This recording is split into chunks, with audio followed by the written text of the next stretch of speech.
ഹരേ കൃഷ്ണ. ഹരേ കൃഷ്ണ മാതാജി, കേൾക്കുന്നുണ്ടോ? ഹരേ കൃഷ്ണ. ഹരേ കൃഷ്ണ മാതാജി, കേൾക്കാം മാതാജി. ഹരേ കൃഷ്ണ. ഹരേ കൃഷ്ണ. ശ്രീ ശ്രീ രാധാഭവൻ ടെമ്പിൾസ് കൊന്നാങ്കൂറിന്റെ ഭക്തിശാസ്ത്രി ഭക്തിരസാമൃത സിന്ധു ക്ലാസ്സിലേക്ക് എല്ലാവർക്കും സ്വാഗതം. നമ്മൾ ഇന്ന് ഭക്തിരസാമൃത സിന്ധുവിലെ അവസാനത്തെ സെഷനിലേക്ക് കടക്കുകയാണ്. 17 മുതൽ 19 വരെയുള്ള അധ്യായങ്ങൾ. ഹരേ കൃഷ്ണ കൃഷ്ണ കൃഷ്ണ ഹരേ ഹരേ ഹരേ രാം രാം രാം. ഓം അജ്ഞാനതിമിരാന്ധസ്യ ജ്ഞാനാഞ്ജനാശലാഖയ ചക്ഷുരുന്മീലിതം യേന തസ്മൈ ശ്രീഗുരുവേ നമഃ. ശ്രീചൈതന്യമനോഭീഷ്ടം സ്ഥാപിതം യേന ഭൂതലേ സ്വയം രൂപാ കഥാ മഹ്യം ദദാതി സ്വപദാന്തികം. വന്ദേഹം ശ്രീഗുരു ശ്രീയുതപദകമലം ശ്രീഗുരും വൈഷ്ണവാംശ ശ്രീരൂപം സാഗ്രജാതം സഹഗണ രഘുനാഥാന്വിതം ത്വം സജീവം സാദ്വൈതം സാവധൂതം പരിജനസഹിതം കൃഷ്ണ ചൈതന്യദേവം ശ്രീരാധാകൃഷ്ണപാദാൻ സഹഗണ ലളിതാ ശ്രീവിശാഖാന്വിതാംശ.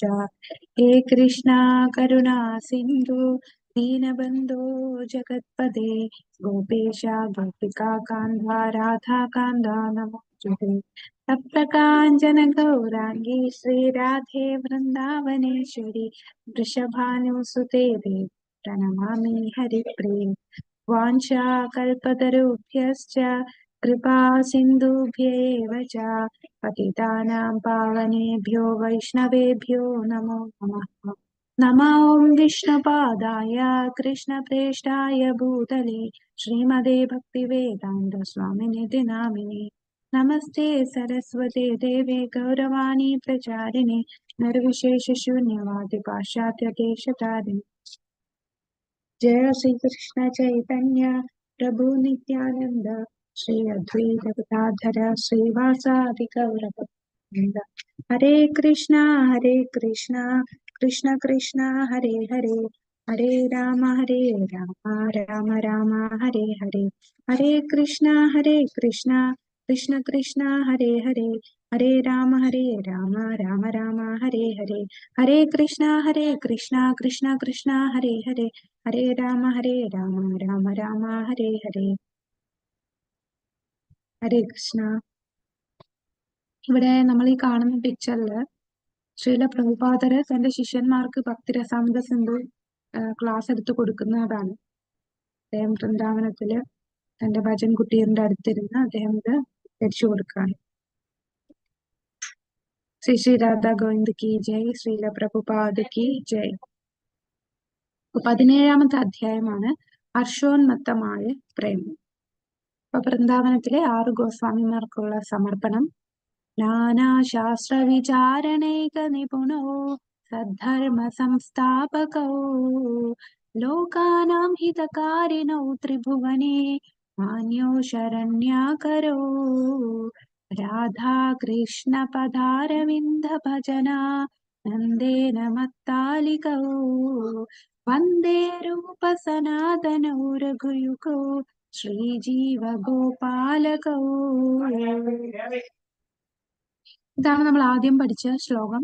ഇതില് നമ്മൾ കാണാതെ പഠിക്കേണ്ട ശ്ലോകമാണ് ശുദ്ധമായ ഭക്തി സേവനത്തിന്റെ നിർവചനം. അന്യാഭിലാഷിതാശൂന്യം ജ്ഞാനകർമാദ്യനാവൃതം ആനുകൂല്യേന കൃഷ്ണാനുശീലനം ഭക്തിരുത്തമ. ഭൗതികമായ ലാഭത്തിനോ ഫലവത്തായ പ്രവർത്തനങ്ങളുടെയോ തത്വചിന്താപരമായ ഊഹാഭോഗങ്ങളിലൂടെയോ ഉള്ള നേട്ടമോ ആഗ്രഹിക്കാതെ പരമഭഗവാനെ കൃഷ്ണനോട് ഒരാൾ അതീന്ദ്രിയമായ സ്നേഹപൂർവ്വ സേവനം അനുഷ്ഠിക്കണം. അതിനെയാണ് ശുദ്ധ ഭക്തി സേവനം എന്ന് പറയുന്നത്. ഇനി അടുത്ത ശ്ലോകം നമുക്ക് പഠിക്കാനുള്ളത് സർവോപാധി വിനിർമുക്തം തത്പരത്വേന നിർമ്മലം ഋഷികേന ഋഷികേശ സേവനം ഭക്തിരുച്യതേ.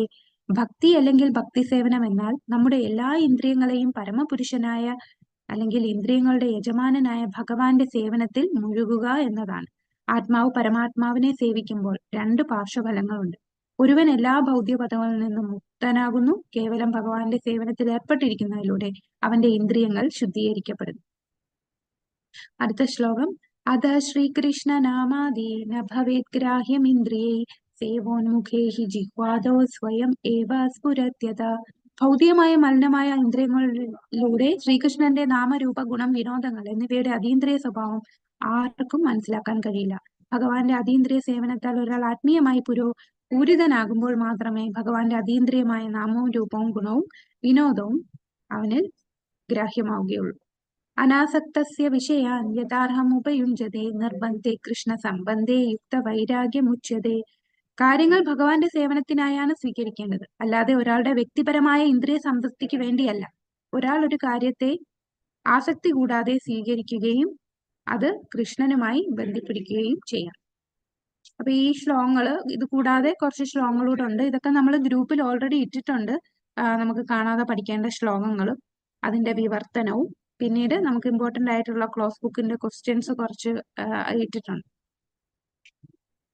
ഓക്കെ, ശ്രീല പ്രഭുപാദർ പറയുന്നു, ശ്രീമതി രാധാറാണി കൃഷ്ണനോട് അഗാധമായ സ്നേഹം വളർത്തിയെടുത്തെങ്കിലും അവളുടെ മനോഭാവം മറ്റുള്ളവർക്ക് തിരിച്ചറിയാൻ കഴിയാത്ത വിധം അവളുടെ ഹൃദയത്തിന്റെ ഉള്ളിൽ അവൾ മറച്ചു വെച്ചു എന്ന് പ്രസ്താവിക്കപ്പെടുന്നു. അപ്പൊ നമ്മളിപ്പോ പഠിക്കാൻ പോകുന്ന ഭാഗം ഭാവഭക്തിയാണ്. ഭാവഭക്തി, പ്രേമഭക്തി. 17ഉം 18ഉം അധ്യായം ഭാവഭക്തിയെക്കുറിച്ചും 19ാമത്തെ അധ്യായം പ്രേമഭക്തിയെക്കുറിച്ചുമാണ്. അപ്പൊ ഭാവഭക്തി, അതാണ് 17ാമത്തെ അധ്യായം, ഹർഷോന്മത്തമായ പ്രേമം. അപ്പൊ ഇത് നമ്മളെല്ലാം ഇപ്പൊ വൈദ്യസാധന ഭക്തി ചെയ്യുന്നത് കൊണ്ട് ഇതൊക്കെ നമുക്ക് തിയററ്റിക്കലി കേൾക്കാം, ഇങ്ങനെയൊക്കെയാണ് എന്ന് മനസ്സിലാക്കാം. നമുക്കതൊന്നും സാക്ഷാത്കരിക്കാൻ, അത് ഉൾക്കൊള്ളാനായിട്ട് നമുക്കായിട്ടില്ല. നമുക്കിതൊന്നും എക്സ്പീരിയൻസ് ചെയ്യാത്ത കാര്യം, ഇതുവരെ എക്സ്പീരിയൻസ് ചെയ്തിട്ടില്ലാത്ത കാര്യങ്ങളാണ് നമ്മൾ ഇനി പറയാൻ പോകുന്നത്. അപ്പൊ ഈ ഹർഷോന്മത്തമായ പ്രേമം എന്ന് പറഞ്ഞാൽ, അതിനിവിടെ ഉദാഹരണം ആദ്യം പറയുന്നത് പുണ്ടരീക വിദ്യാനിധിയുടെ ഒരു ഉദാഹരണം ചൈതന്യ ചരിതാമൃതത്തില് പറയുന്നുണ്ട്. അപ്പൊ പുണ്ടരീക വിദ്യാനിധി എന്ന് പറയുന്ന ഇദ്ദേഹം ചൈതന്യ ചരിതാമൃതത്തില് പറയുന്നതാണ്. ആരുടെ ഗുരുവാണ് ഇത്? അദ്ദേഹം പുണ്ടരീക വിദ്യാനിധി ഗദാധർ പണ്ഡിതിന്റെ ഗുരുവാണ് ഇദ്ദേഹം. അപ്പോ ഗദാധർ പണ്ഡിതിന് ആദ്യം ഇദ്ദേഹത്തെ കാണുമ്പോൾ ഒരു ഭൗതികവാദിയായിട്ടാണ് കാണുന്നത്, തികഞ്ഞ ഒരു കർമ്മിയായിട്ടാണ് കാണുന്നത്. കാരണം അദ്ദേഹത്തിന്റെ വേഷവിധാനങ്ങളും ബാഹ്യമായിട്ട് കാണുമ്പോൾ വില കൂടിയ പട്ട് വസ്ത്രങ്ങളും പട്ട് പരവതാനിയിൽ ഇരിക്കുന്നു, ആഭരണങ്ങൾ അണിഞ്ഞിരിക്കുന്നു. ഈ ബാഹ്യമായിട്ടുള്ള ഈ വേഷവിധാനങ്ങളിലൊക്കെ കൂടുതൽ താല്പര്യം കൊടുത്തു നിൽക്കുന്ന ഒരു വ്യക്തിയായിട്ട് വ്യക്തിയായിട്ട് തോന്നി. ഇദ്ദേഹത്തിൽ നിന്ന് മാറി നിൽക്കുകയാണ് ചെയ്തത്. പിന്നീട് ഒരിക്കലാണ് ഇദ്ദേഹം അഹോബകീയം സ്തനകാലകൂടം ജികാംസയാപായയതപ്യസാപ്തി ലേഭേ ഗതിം ദാതൃചിതം തതോന്യം ഗം വാദയാലും ശരണം വ്രജേമേ. ഇത് ഉദ്ധവര് വിദുരരോട് സംസാരിക്കുന്ന ഒരു ശ്ലോകമാണ്. ഈ ശ്ലോകത്തിൽ ആരെക്കുറിച്ചാണ് പറയുന്നത്?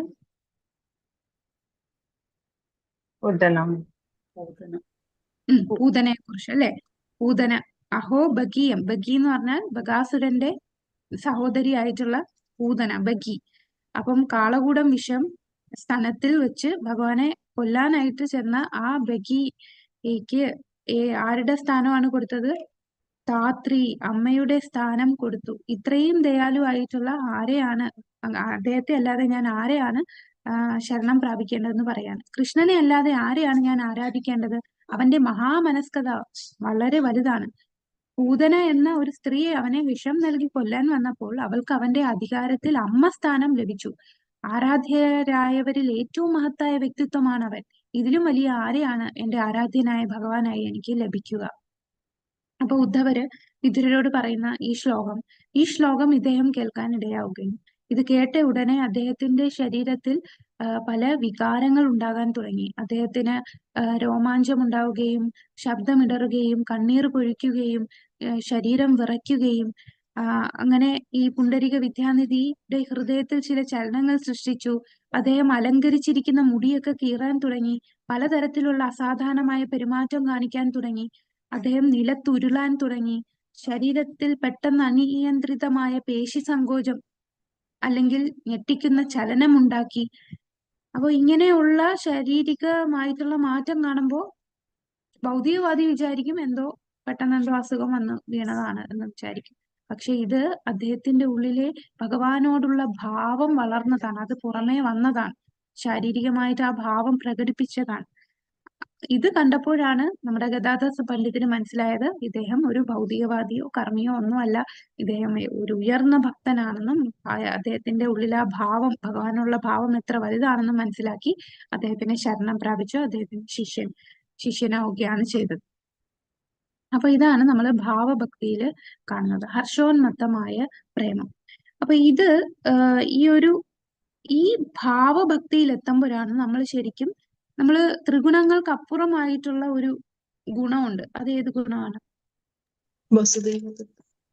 ആ, വസുദേവ ഗുണം, അല്ലെങ്കിൽ വേറൊരു പേരൂടെ പറയും, ശുദ്ധസത്വ ഗുണം. അതായത് നമ്മള് രജോ തമോ ഗുണം, രജോ ഗുണം, സത്വഗുണം, അതിനും ഉപരി ആയിട്ടുള്ള, അതെല്ലാം ഭൗതികമാണ്, എന്നാൽ ഇതിനുപരി ആയിട്ടുള്ള ഗുണമാണ്, അതീന്ദ്രിയമായിട്ടുള്ള ഗുണമാണ് ശുദ്ധ സത്വഗുണം. അപ്പൊ ഈ ഒരു അവസ്ഥയിലാണ് ശരിക്കും നമ്മൾ ശുദ്ധ സത്വ ഗുണത്തിലെത്തുന്നത് ഈ ഭാവഭക്തി വരുമ്പോൾ. അപ്പൊ ഈ ഭാവഭക്തി അല്ലെങ്കിൽ ശുദ്ധ സത്വ ഗുണത്തിലേക്ക് നമ്മൾ എത്തുമ്പോൾ നമുക്ക് ഭഗവാന്റെ പ്രേമത്തിലെത്തുന്നതിന് തൊട്ട് മുമ്പുള്ള ഒരു അവസ്ഥയിൽ എത്തിക്കഴിഞ്ഞു. അതാണ് ഭാവം. പ്രേമം എത്തിയില്ല, പ്രേമത്തിന് തൊട്ട് മുമ്പുള്ള അവസ്ഥ. അതായത് ഒരു പൂ വിരിയുന്നതിന് മുമ്പ് പൂ ഒരു മുട്ടായിട്ടിരിക്കും, ആ പൂ മുട്ടിന്റെ അവസ്ഥ. അല്ലെങ്കിൽ സൂര്യൻ പൂർണ്ണമായി ഉദിച്ചുയരുന്നതിന് മുമ്പ് ആദ്യം സൂര്യന്റെ കിരണം വരും, ആ ഒരു കിരണം വരുന്ന ആ അവസ്ഥയാണ് ഭാവഭക്തി. പ്രേമത്തിൽ എത്തുന്നതിന് മുമ്പുള്ള അവസ്ഥയാണ് ഭാവം. അല്ലെ, നമ്മള് ഭക്തിയുടെ 9 ഘട്ടങ്ങൾ പറഞ്ഞു. ശ്രദ്ധ, സാധുസംഗ, ഭജന, ക്രിയ, അനർത്ഥ നിവൃത്തി, നിഷ്ഠ, രുചി, ആസക്തി, അത് കഴിഞ്ഞിട്ടാണ് ഭാവം. രാഗാനുഗ ഭക്തി വരുന്ന ഏത് അവസ്ഥയിലാണ്? ഈ 9 ഘട്ടങ്ങളില് രാഗാനുഗ സാധന ഭക്തി എന്ന് പറയുമ്പോ നമ്മൾ ഇന്നലത്തെ ക്ലാസ്സിൽ കണ്ടു, സാധുസംഗരാണ്. അല്ല, ഒന്നുകൂടെ മുകളിലോട്ട് പോട്ടെ.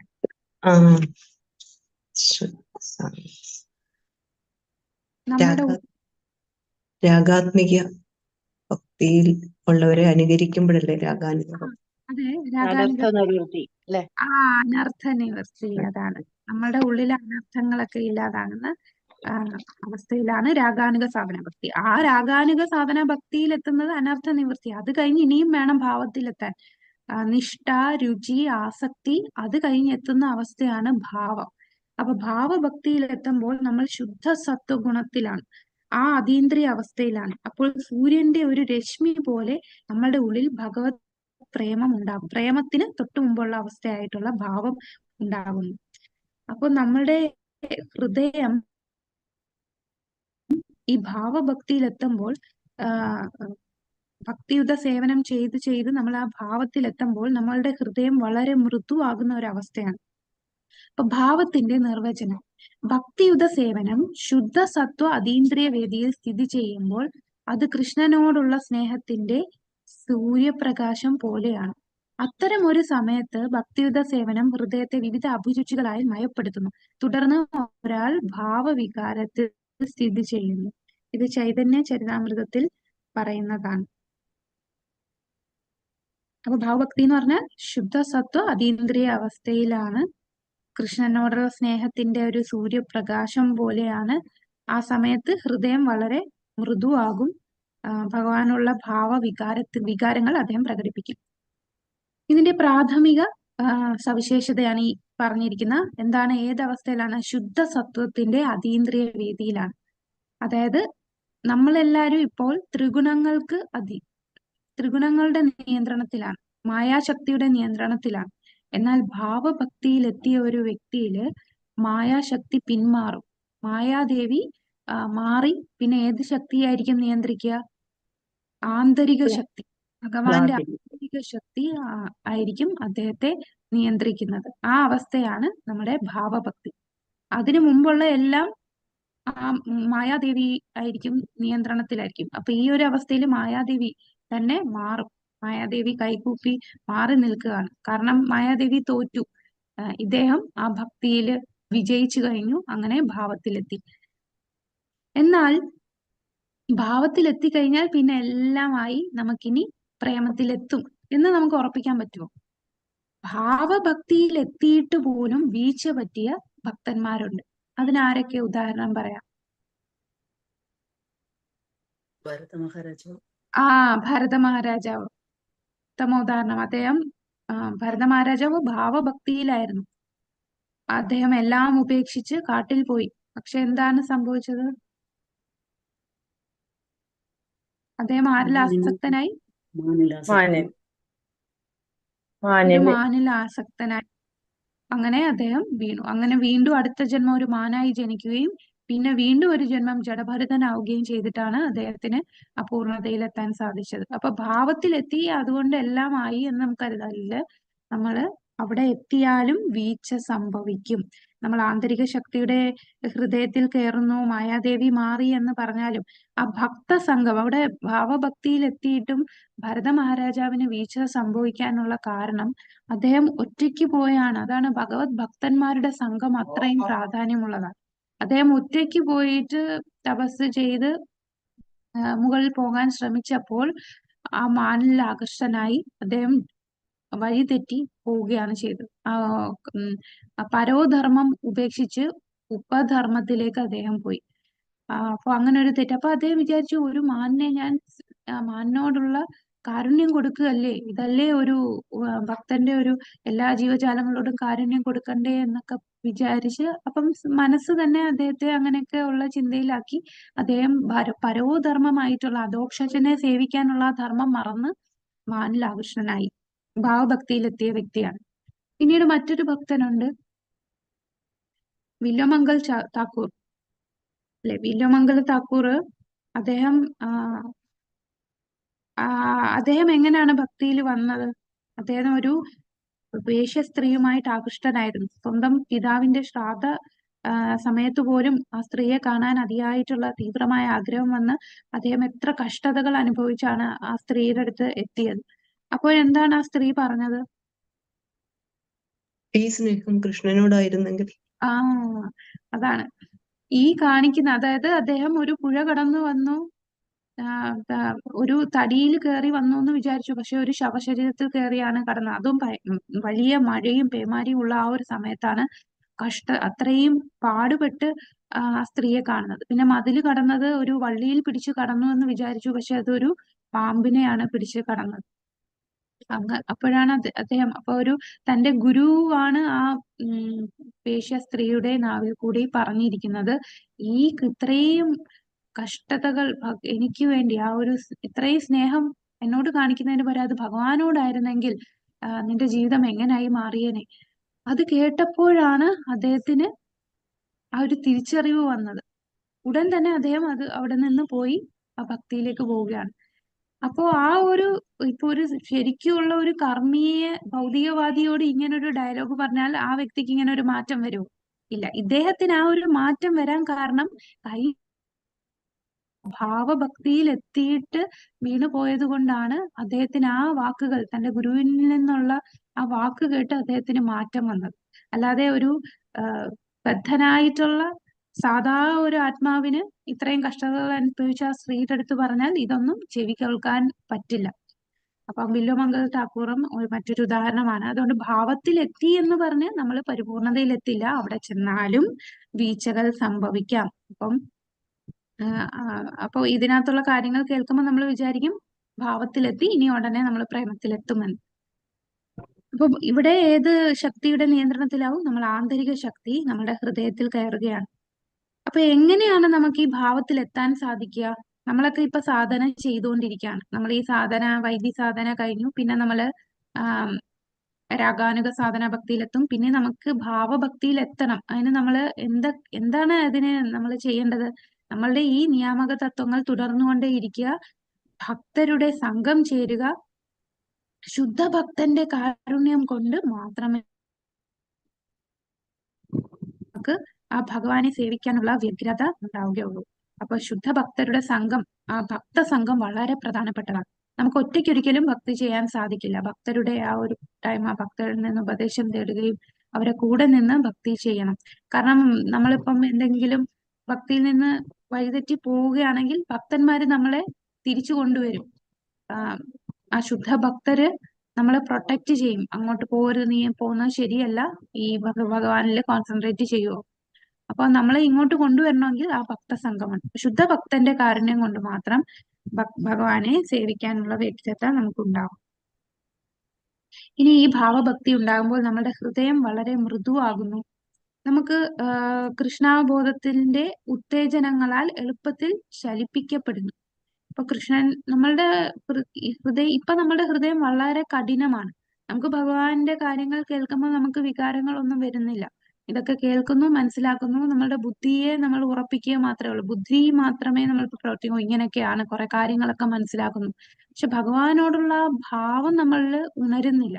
എന്നാൽ ഭാവഭക്തിയിൽ വരുമ്പോൾ നമ്മുടെ ഹൃദയം മൃദുവാവുകയും ഭഗവാനെ കുറിച്ച് കേൾക്കുമ്പോൾ തന്നെ നമ്മുടെ ഹൃദയത്തിൽ ഭഗവാനോടുള്ള വികാരങ്ങൾ പ്രകടിപ്പിക്കുകയും ചെയ്യും.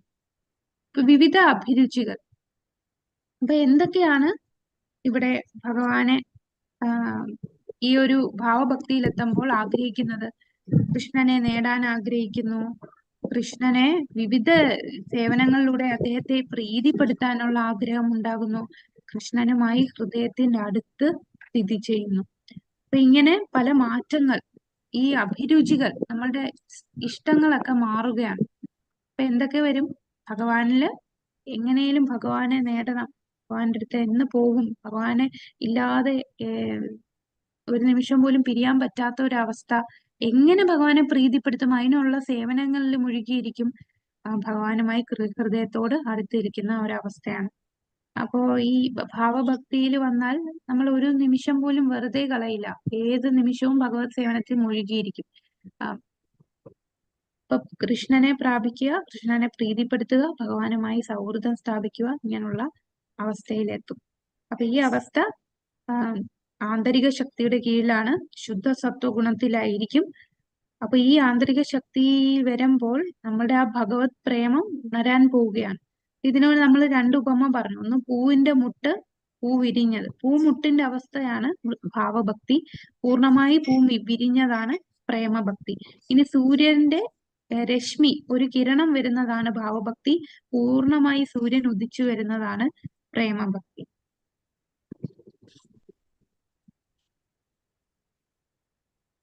പ്രേമമാകുന്ന സൂര്യന്റെ ഒരു കിരണമാണ്. അപ്പൊ ഭാവം പ്രേമത്തിന്റെ ആരംഭഭാവമാണ്. പുലർച്ചെ പ്രഭാതം ആരംഭിക്കുന്നത് പോലെയാണ്.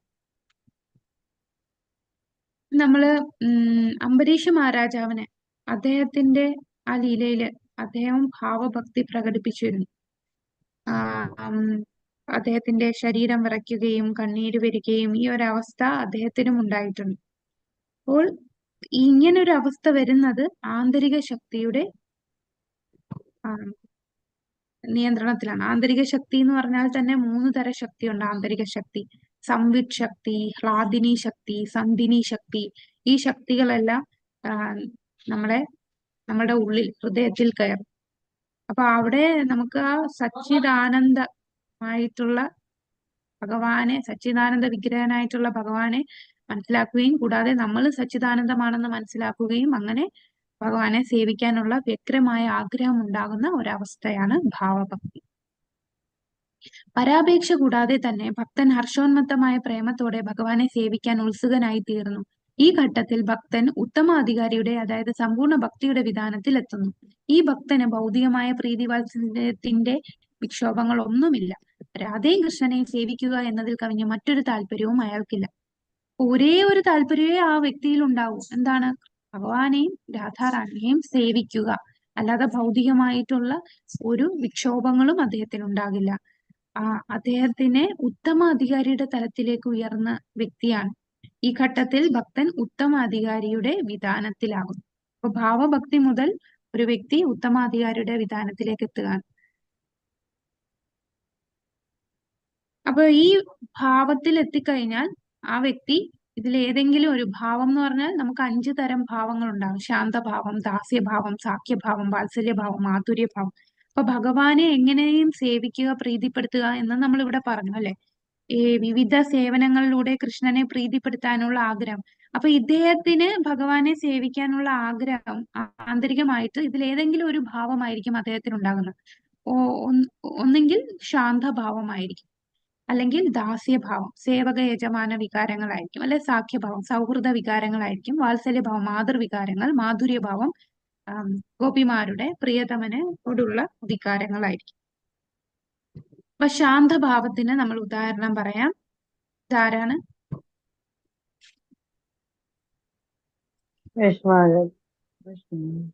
ഭീഷ്മ പിതാമഹൻ. അദ്ദേഹം ശാന്തഭാവത്തിലാണ്. അദ്ദേഹത്തിന് ആ ചതുർബാഹുവായിട്ടുള്ള കൃഷ്ണൻ, ഇരു കൈകളുള്ള കൃഷ്ണൻ ഉണ്ടായിട്ടും അദ്ദേഹം ആഗ്രഹിച്ചത് ചതുർബാഹുവായിട്ടുള്ള ആ ഭഗവാനെ സേവിക്കാനാണ്. അപ്പൊ ശാന്തമായിട്ട് അദ്ദേഹത്തിനെ ദർശിക്കാൻ, ശാന്തഭാവം എന്ന് പറഞ്ഞാൽ അവർക്ക് ആ ദർശനം കൊണ്ട് തന്നെ അവർ തൃപ്തമാവുകയാണ്. ഭഗവാന്റെ ഓരോ ലീലകൾക്ക് ഭഗവാന്റെ രൂപം കാണുക, ഭഗവാന്റെ ഐശ്വര്യം കാണുക, ദൂരെ നിന്ന് ഭഗവാനെ വീക്ഷിച്ച് സേവനം ചെയ്യുന്ന അങ്ങനെ ഉള്ളവരാണ് ശാന്തഭാവത്തിലുള്ളത്.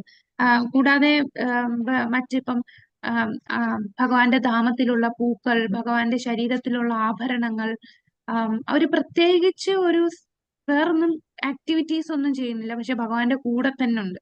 ഭഗവാന്റെ കൂടെ നിന്ന് ഭഗവാനെ ഇപ്പം ആഭരണങ്ങൾ ഭഗവാനെ സേവിക്കുന്ന എങ്ങനെയാണ്? ഭഗവാനെ അലങ്കരിക്കാനായിട്ട് ആഭരണങ്ങൾ ഉപയോഗിക്കുന്നത്. അപ്പൊ ആഭരണങ്ങളെല്ലാം ശാന്തഭാവത്തിലാണ്. ഭഗവാന്റെ കയ്യിലുള്ള ഓടക്കുഴല്, പിന്നെ ആ ധാമിലുള്ള വസ്തുക്കൾ, ഇപ്പം അവിടുത്തെ മരങ്ങള്, മേഘങ്ങള്, ഭഗവാന്റെ ധാമത്തിലെ എല്ലാത്തിനും അവബോധമുണ്ട്. നമ്മുടെ ഈ ഭൗതിക ലോകത്താണ് ഇതെല്ലാം ജഡവസ്തുക്കളാണ്.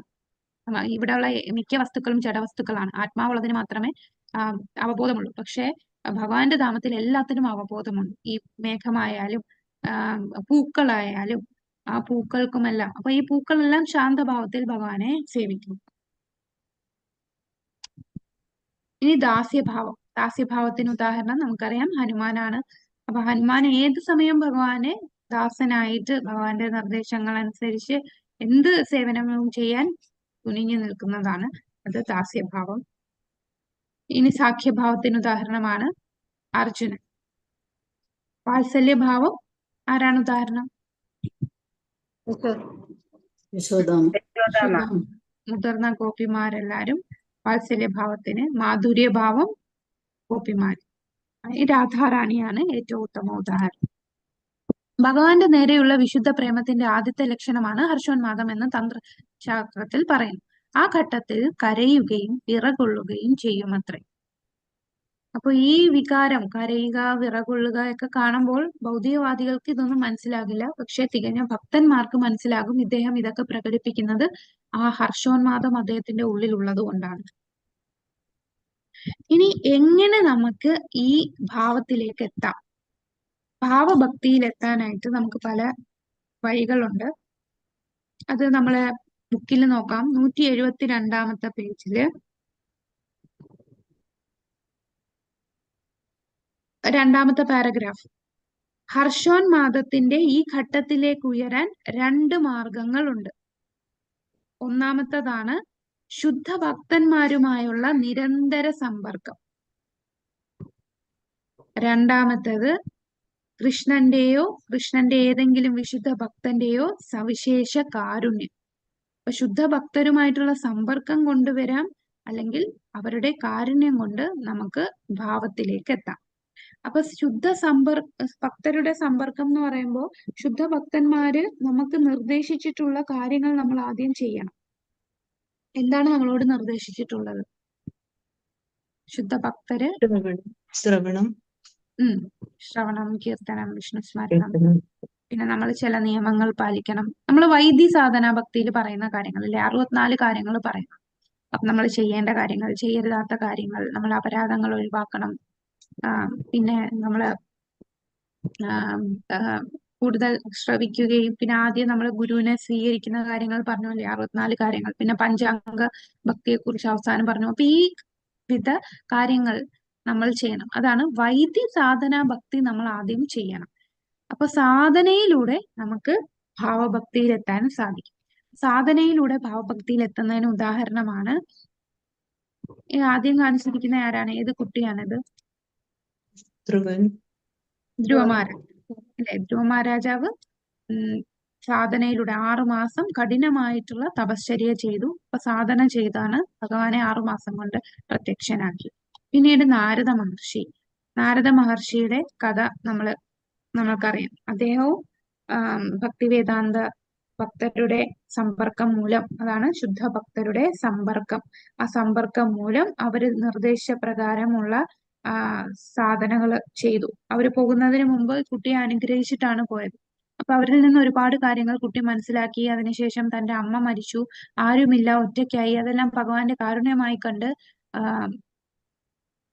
യാത്ര ചെയ്ത് ഏകാന്തമായിട്ടിരുന്ന് ധ്യാനിക്കുകയാണ്. അപ്പൊ ആ ധ്യാനത്തില് ആ ഒരു ജന്മം ആ കുട്ടിക്ക് നാരദനാകുന്നതിന് മുമ്പ് അദ്ദേഹത്തിന്റെ ആ ജന്മം കാണാൻ സാധിച്ചില്ല.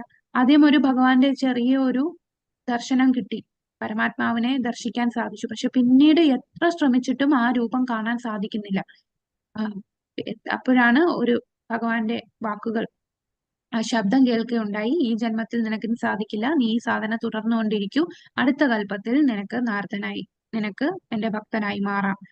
അങ്ങനെ അടുത്ത കൽപ്പം വരെ സാധന ചെയ്യുകയായിരുന്നു നാരദ മഹർഷി. അപ്പൊ സാധനയിലൂടെ നമുക്ക് ഭാവത്തിലെത്താം. സാധനാ ഭക്തിയിൽ നിന്ന് എങ്ങനെ വ്യത്യസ്തപ്പെടുന്നു? സാധനാ ഭക്തി എന്ന് പറയുന്നത് പ്രവർത്തനപരമാണ്, ഭാവഭക്തി കാര്യക്ഷമമാണ്. അതായത്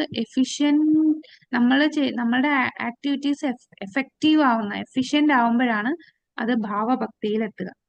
ഭാവത്തിന്റെ സ്വഭാവം: ഭാവഭക്തിയില് നമ്മളുടെ മനസ്സുമായി ഒന്നായി തോന്നുന്ന തരത്തിൽ ബോധത്തിൽ വ്യാപിക്കുന്നു. നമ്മളുടെ മനസ്സ്, അവബോധം എല്ലാം ഒന്നായി ഭഗവാനെ കുറിച്ച് മാത്രമേ ചിന്തയുള്ളൂ. എല്ലാ ഇന്ദ്രിയങ്ങളും, നമ്മളുടെ ശരീരവും എല്ലാം ഭഗവാന്റെ സേവനത്തിൽ മുഴുകിയിരിക്കാൻ ഇന്ന അവസ്ഥയിലെത്തുന്നതാണ് ഭാവം. അപ്പൊ തീയില് ഒരു ഇരുമ്പ് വെക്കുമ്പോ ഇരുമ്പും തീയായി മാറുന്നത് പോലെയാണ് നമ്മളുടെ എല്ലാ ശരീരഭാഗങ്ങളും, മനസ്സ്, ഇന്ദ്രിയങ്ങൾ എല്ലാം അവബോധം, ഭഗവത് സേവനം മാത്രമായി ഇരിക്കുന്നത്. ഈ അവസ്ഥയാണ് സമാധി എന്ന് പറയുന്നത്. ഹർഷോന്മാദത്തിന്റെ ബഹിർപ്രകടനത്തിന് ശേഷം മനസ്സിൽ തങ്ങി നിൽക്കുന്നു. ഹർഷോന്മാദത്തിന്റെ ഈ നൈരന്തര്യത്തിനാണ് സമാധി എന്ന് പറയുന്നത്. ഇത് നമ്മുടെ പുസ്തകത്തില് ഈ വാക്കുകൾ പറയുന്നു. എങ്ങനെ ഭാവം കൈവരിക്കും? സാധനയിലൂടെ ഭാവം കൈവരിക്കാം. സാധന എന്ന് പറഞ്ഞാൽ ഏതൊക്കെ സാധനയുണ്ട്? വൈദ്യ സാധന ഭക്തി, രാഗാനുക സാധന ഭക്തി. ഈ സാധന ഭക്തിയിലൂടെ നമുക്ക് ഭാവം കൈവരിക്കാം. അതാണ് ഒന്നാമത്തെ. അപ്പൊ ഒന്നാമത്തെ പറഞ്ഞില്ലേ, ശുദ്ധ ഭക്തരുടെ നിരന്തര സമ്പർക്കം എന്ന് പറഞ്ഞാൽ ആ ശുദ്ധ ഭക്തർ നിർദ്ദേശിച്ച പ്രകാരം നമ്മൾ സാധന ചെയ്ത് ഭാവത്തിലെത്താം. രണ്ടാമത്തെ എന്താണ് പറഞ്ഞിരിക്കുന്നത്? രണ്ടാമത്തെ ഏതാണ് ആ പുസ്തകത്തിൽ എഴുതിയിട്ടുള്ളത്? 172 പേജില് രണ്ടാമത്തെ പാരഗ്രാഫിൽ പറയുന്നുണ്ട്. ആദ്യത്തെ സർവ്വസാധാരണ, രണ്ടാമത്തെ തീരെ അപൂർവമാണ്. സ്വയം ഹർഷോന്മാദാവസ്ഥയിലേക്ക് ഉയർത്തപ്പെടാവുന്ന കാര്യം ഉറപ്പുവരുത്താൻ വേണ്ടി ഭക്തന്മാരുമായുള്ള സമ്പർക്കത്തിൽ ഭക്തി സേവനം കർക്കശമായ നിഷ്ഠയോടെ നടത്തണമെന്ന് സാരം. അപ്പൊ രണ്ടാമത് പറയുന്നത് കൃഷ്ണന്റെയോ കൃഷ്ണന്റെ ഏതെങ്കിലും വിശുദ്ധ ഭക്തന്റെയോ കാരുണ്യം കൊണ്ട്. അപ്പൊ അവര് സാധന കൂടുതൽ ചെയ്ത് കാണില്ല, അവർക്ക് കാരുണ്യം കിട്ടി ഭാവത്തിലെത്തും. ആ സവിശേഷ കാരുണ്യത്തിലൂടെ, സാധനയിലൂടെ. സവിശേഷ കാരുണ്യം എന്ന് പറയുമ്പോൾ കൃഷ്ണന്റെ കാരുണ്യവും ആകാം, കൃഷ്ണ ഭക്തന്റെ കാരുണ്യം കൊണ്ടും നമുക്ക് ഭാവത്തിലെത്താൻ സാധിക്കും. അപ്പോ സാധാരണ ഭാവത്തിലെത്തുന്നത് മെജോറിറ്റി ആൾക്കാരും ഏതിലൂടെ സാധനയിലെത്തുന്നതായിരിക്കും? ഏതിലൂടെ ഭാവത്തിലെത്തുന്നതായിരിക്കും? സാധന ചെയ്തായിരിക്കും അവര് ഭാവത്തിലെത്തുക. അപ്പൊ വൈദ്യ സാധന ചെയ്ത് ഭാവത്തിലെത്തുന്നതായിരിക്കും. അതാണ് സാധാരണ കാണുന്നത്. എന്നാൽ അപൂർവമായിട്ടുള്ള ചിലർക്ക് മാത്രമേ കാരുണ്യം കൊണ്ട് പെട്ടെന്ന് ഭാവത്തിലെത്താൻ സാധിക്കുന്നത്. അപ്പൊ നമ്മൾ ഒരിക്കലും ചിന്തിക്കരുത്, കൃഷ്ണന്റെ കാരുണ്യം കിട്ടുമല്ലോ, അതിനു വേണ്ടി കാത്തിരിക്കാം. സാധന ഒന്നും ചെയ്യാതെ കൃഷ്ണന്റെയോ ഭക്തന്റെയും കാരുണ്യത്തിന് വേണ്ടി കാത്തിരുന്ന് ഭാവത്തിന് ഇരിക്കുക എന്ന് പറഞ്ഞാൽ അത് പ്രാക്ടിക്കൽ അല്ല. കാരണം അപൂർവമായിട്ടുള്ളവർക്ക് മാത്രമേ ഇത് കിട്ടുകയുള്ളൂ. അതിനിവിടെ ഉദാഹരണം പറയുന്നുണ്ട്. ചിലര് സ്കൂളിലോ കോളേജിലോ കാലുകുത്തുക പോലും ചെയ്തിട്ടില്ല, എന്നിട്ടും മഹാപണ്ഡിതരായിട്ട് അംഗീകരിക്കപ്പെടാറുണ്ട്. അല്ലെങ്കിൽ ചില സർവകലാശാലകൾ ഓണററി ഡിഗ്രി നൽകിയെന്ന് പറയും. എന്നാൽ സ്കൂളിലും കോളേജും ഒഴിവാക്കണമെന്നും എപ്പോഴും ഓണററി ഡിഗ്രി ലഭിക്കുമെന്നും ഇതിനർത്ഥമില്ല. ഓണററി ഡിഗ്രി, ഓണററി ഡോക്ടറേറ്റ് ഒക്കെ കൊടുക്കുന്നുണ്ട്. അവര് PhD എടുക്കുകയോ ഡോക്ടറേറ്റ് എടുക്കുകയോ ഒന്നും ചെയ്യുന്നില്ല. ഇപ്പോ ചില ഫേമസ് ആയിട്ടുള്ള വ്യക്തികൾക്ക് അവരാ ചെയ്തിട്ടില്ലാത്ത കാര്യങ്ങൾക്ക് തന്നെ അവർക്ക് അംഗീകാരം കൊടുക്കും. അത് എല്ലാവർക്കും കിട്ടില്ല, അപൂർവമായിട്ടുള്ളവർക്കേ കിട്ടൂ. അതുപോലെയാണ് കൃഷ്ണന്റെ കാരുണ്യം, ഭക്തന്റെ കാരുണ്യം ലഭിക്കുക എന്നുള്ളത്. അത് അത്ര എളുപ്പമല്ല, വളരെ റെയർ ആയിട്ട് ചില ആൾക്കാർക്ക് മാത്രം ലഭിക്കുന്നതാണ്. അതുകൊണ്ട് നമ്മൾ എന്ത് ചെയ്യണം? നമ്മൾ കൃത്യമായി സാധന ചെയ്യുക. സാധന ചെയ്ത് ഭക്തരുടെ സംഘത്തോടെ സാധന ചെയ്യുമ്പോൾ തീർച്ചയായിട്ടും ആ ഭാവഭക്തിയിൽ നമുക്ക് എത്തും. ഇതിനു വേണ്ടി, ഈ കാരുണ്യത്തിന് വേണ്ടി നമ്മൾ ഇതൊന്നും ചെയ്യാതിരുന്നാൽ നമുക്ക് അവിടെ എത്താൻ സാധിക്കില്ല.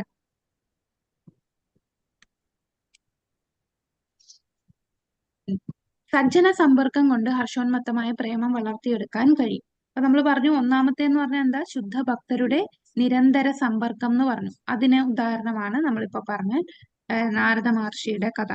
അപ്പം ഈ ശ്രീമദ് ഭാഗവതത്തിൽ നാരദന്റെ ജീവിത കഥ വ്യാസനോട് തന്നെ നാരദമുനി പറയുന്നുണ്ട്. അദ്ദേഹം പറയും തന്റെ പൂർവ്വജന്മവും താൻ എങ്ങനെ ഹർഷോന്മത്തമായ പ്രേമത്തിന്റെ ഘട്ടത്തിൽ എത്തി എന്നെല്ലാം അദ്ദേഹം വിശദീകരിക്കുന്നു. അപ്പൊ എന്താണ് അദ്ദേഹം ചെയ്തത്? ഇതാണ് ഈ നാരദമുനിയുടെ എങ്ങനെ ഹർഷോന്മാദ പ്രേമത്തിൽ എത്തി എന്നുള്ളത് 173 പേജില് 173 പേജില് 2ാമത്തെ പാരഗ്രാഫിൽ ഇതേക്കുറിച്ചാണ് പറയുന്നത്.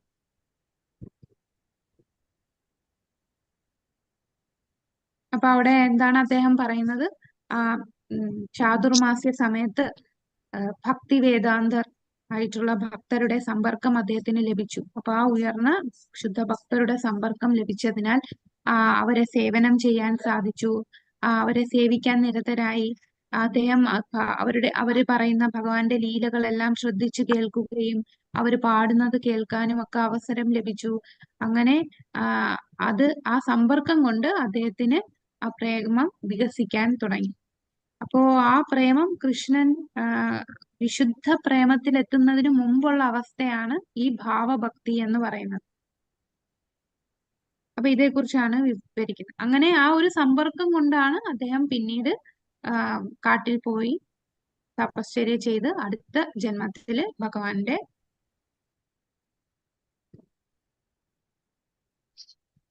മാലിന്യങ്ങളൊക്കെ ഇല്ലാതായത്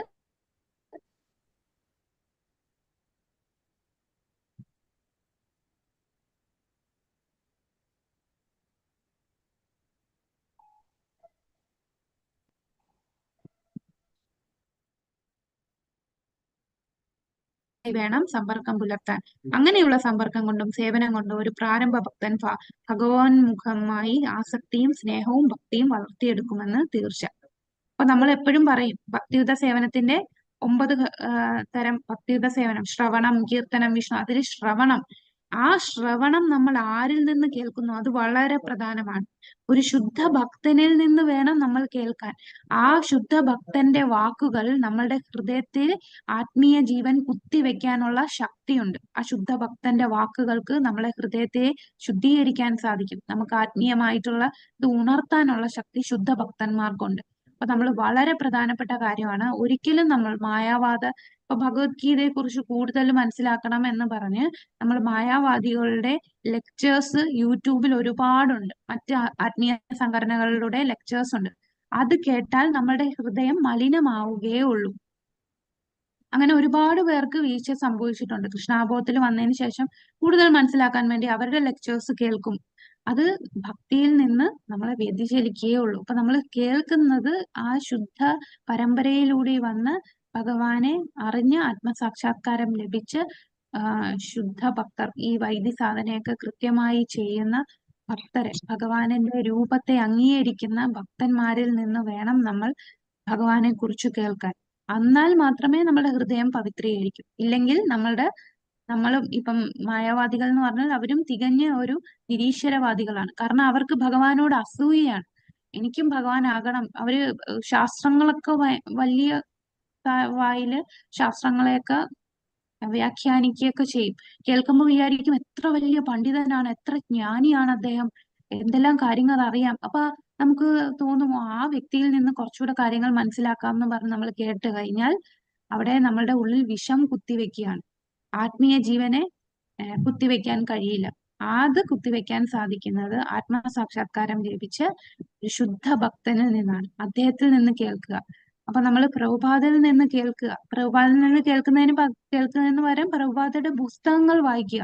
അദ്ദേഹം ശുദ്ധ ഭക്തനാണ്. ആ പുസ്തകമാണ് നമ്മുടെ ജീവിതം തന്നെ മാറ്റിമറിച്ചത്. ആ പുസ്തകമാണ്. അത്ര എഫക്റ്റീവ് ആണല്ലേ പ്രഭുപാദയുടെ പുസ്തകം, ആ ഭഗവത്ഗീത ആസ് ഇറ്റ് ഈസ്. ആ ഒരു ഈ ഒരു ഇതിൽ വന്ന് തന്നെ ജീവിതം മാറി മറിഞ്ഞ എത്ര ഭക്തന്മാരാണുള്ളത്. അവരുടെ പഴയ ജീവിതം എങ്ങനെയായിരുന്നു, ഇപ്പോഴെങ്ങനെയാണ്, ആ ഒരു മാറ്റം സംഭവിച്ചത് ആ ശുദ്ധ ഭക്തനിൽ നിന്ന് നമ്മൾ കേട്ടത് കൊണ്ടാണ്, അദ്ദേഹത്തിന്റെ നിർദ്ദേശങ്ങൾ പാലിച്ചത് കൊണ്ടാണ്. അപ്പൊ അങ്ങനെ കലർപ്പറ്റ ഭക്തരുമായി വേണം സമ്പർക്കം പുലർത്താൻ. ആ സമ്പർക്കവും സേവനവും കൊണ്ട് പ്രാരംഭ ഭക്തർ, അപ്പൊ തുടക്കക്കാരായിട്ടുള്ള കനിഷ്ഠാധികാരികൾക്ക് ഭാവം, ആസക്തി, സ്നേഹം, ഭക്തിയില് തീർച്ചയായിട്ടും വളരാൻ സാധിക്കും. അപ്പൊ നമുക്കിപ്പോ നമ്മൾ പ്രഭുപാദരുടെ പുസ്തകങ്ങളിലൂടെ നമുക്ക് വായിക്കാം. കൂടാതെ നമ്മുടെ ഗുരുവിന്റെയും ഉയർന്ന മഹാരാജമാരുടെയും ഒക്കെ ലെക്ചേഴ്സ് നമുക്ക് കേൾക്കാം. അവരുടെ ആ വാക്കുകൾ നമ്മൾ കേൾക്കുമ്പോൾ നമ്മുടെ ഹൃദയം പവിത്രീകരിക്കുകയാണ്.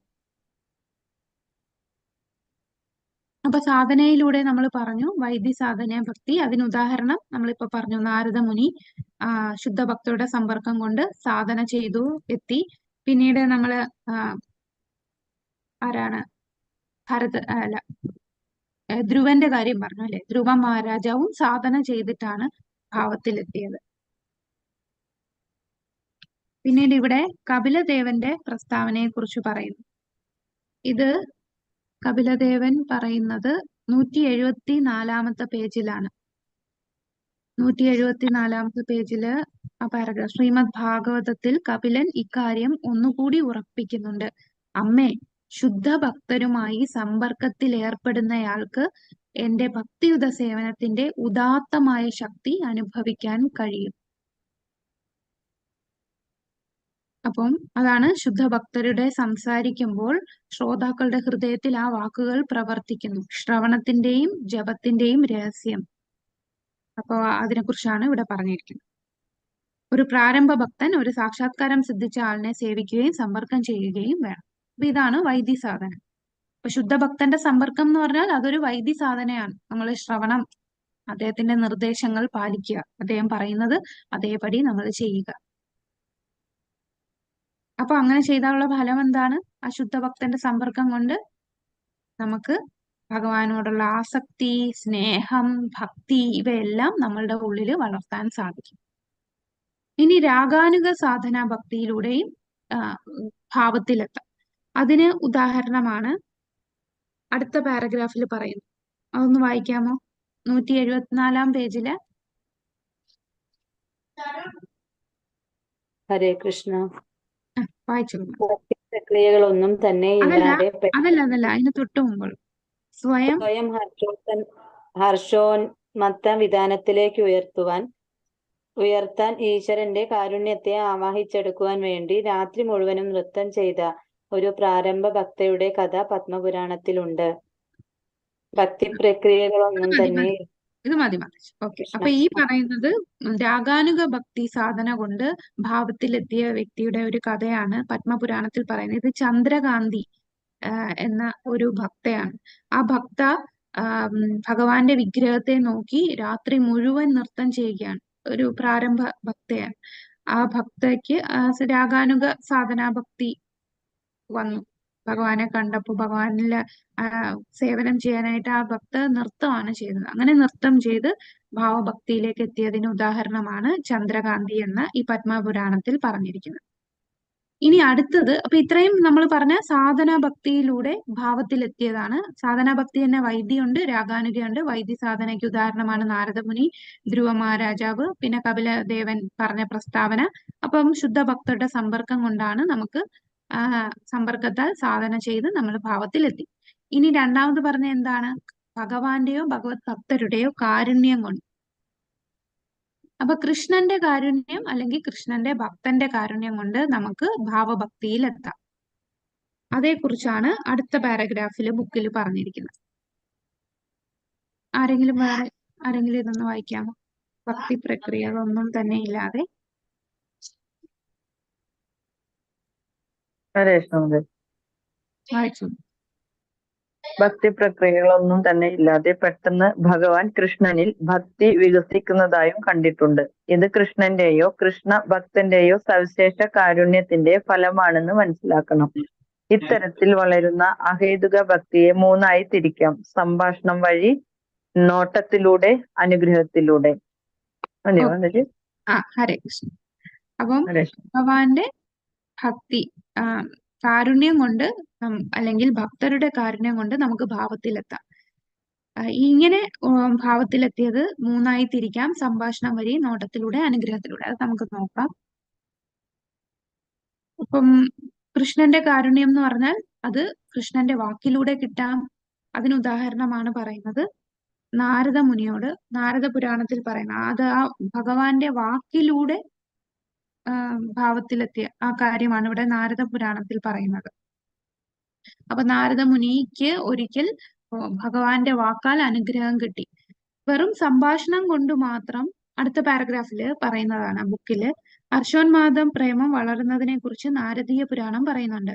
കൃഷ്ണൻ നാരദനോട് പറഞ്ഞു, ബ്രാഹ്മണോത്തംസമേ അതീന്ദ്രിയമായ പരമാനന്ദം നിറഞ്ഞതും സർവമംഗളകരവുമായ കലർപ്പറ്റ ഭക്തി സേവനം വളരാൻ ഞാൻ അങ്ങേ അനുഗ്രഹിക്കുന്നു. അപ്പൊ ഭഗവാൻ വാക്കുകൊണ്ട് അനുഗ്രഹം കൊടുക്കുകയാണ്. അതാണ് നാരദ മുനിക്ക് ഒരിക്കൽ വാക്കുകൊണ്ട് നാരദ മുനിക്ക് അനുഗ്രഹം കൊടുത്തു. ഇനി രണ്ടാമത് പറയുന്നത് എന്താണ്? ദർശന നോട്ടത്തോടെ ഭഗവാൻ അനുഗ്രഹം കൊടുക്കുന്നതാണ്. അതാണ് അടുത്തതിൽ പറയുന്നത്. ഒരേ ഒരു നോട്ടം കൊണ്ട് ഹർഷോന്മത്തമായ പ്രേമം വളർന്നത് സ്കന്ദപുരാണത്തിൽ പറയുന്നു. എന്താണ്? ജാങ്കല ദേശവാസികൾ കൃഷ്ണനെ കണ്ടപ്പോൾ അദ്ദേഹത്തിൽ നിന്ന് കണ്ണു പറിക്കാനാകാതെ അന്തം വിട്ടുപോയി. അപ്പൊ ജാങ്കല എന്ന സ്ഥലത്തുള്ള വ്യക്തികൾക്ക് ഭഗവാനെ ദർശിക്കാൻ സാധിച്ചു. അപ്പൊ അവിടെ ഭഗവാൻ അവരെ നോക്കി അവർക്ക് അനുഗ്രഹം കൊടുത്തു. അതിനുശേഷം അവർക്ക് ഭഗവാനിൽ നിന്ന് കണ്ണെടുക്കാൻ പറ്റാത്തത്ര ഭാവത്തിലേക്ക് അവർക്ക് ഉയർന്നു പോയി. വേറൊരു ഉദാഹരണം നമുക്ക് ഭഗവാൻ നോട്ടം കൊണ്ട് അനുഗ്രഹം കൊടുത്തത് അക്രൂരര് വൃന്ദാവനത്തിൽ നിന്ന് ഭഗവാനെയും ബലരാമനെയും കംസന്റെ ക്ഷണപ്രകാരം വിളിച്ചുകൊണ്ടു പോകുന്നു മധുരയിലേക്ക്. അപ്പൊ കൃഷ്ണൻ വന്നതറിഞ്ഞ് മധുരയിലുള്ള സ്ത്രീകളെല്ലാം മട്ടുപ്പാവിൽ നിന്ന് ഭഗവാനെ വീക്ഷിക്കുകയാണ്. അപ്പൊ അവരെ നോക്കി നോട്ടം കൊണ്ട് ഭഗവാൻ അവർക്ക് അനുഗ്രഹം കൊടുത്തു. അപ്പൊ സംഭാഷണം വഴി അനുഗ്രഹം കൊടുത്തതിന് ഉദാഹരണമാണ് നാരദ മുനിയുടെ പറഞ്ഞു. നാരദ മുനിക്ക് ഭഗവാൻ വാക്കുകൾ കൊണ്ട് അനുഗ്രഹം കൊടുത്തു. ഇനി ദർശനം കൊണ്ട് അനുഗ്രഹം കൊടുത്തതിന് ഇവിടെ ബുക്കിൽ പറഞ്ഞിരിക്കുന്ന ഉദാഹരണം ജാങ്കല ദേശവാസികൾക്ക് പറയുന്നുണ്ട്. പിന്നീട് മറ്റൊരു ഉദാഹരണം മധുരയിലുള്ള സ്ത്രീകൾ മട്ടുപ്പാവിൽ നിന്ന് ഭഗവാനെ ദർശിച്ചപ്പോൾ ഭഗവാൻ അവരെ നോക്കി അനുഗ്രഹം കൊടുത്തു. ഇനി അടുത്തത് ഹൃദയത്തിലൂടെ ഭഗവാൻ അനുഗ്രഹം കൊടുത്തു. അതാണ് അടുത്ത പാരഗ്രാഫിൽ പറയുന്നത്. ഹൃദയപൂർവമുള്ള ആശംസയുടെ കഥ ശുഖസംഹിതയിലുണ്ട്. നാരദൻ വ്യാസദേവനോട് പറയുന്നു, ഭഗവാന്റെ പരമഭക്തനായ ഒരു പുത്രൻ അങ്ങേക്കുണ്ട്. അതാരാണ് ആ പുത്രൻ?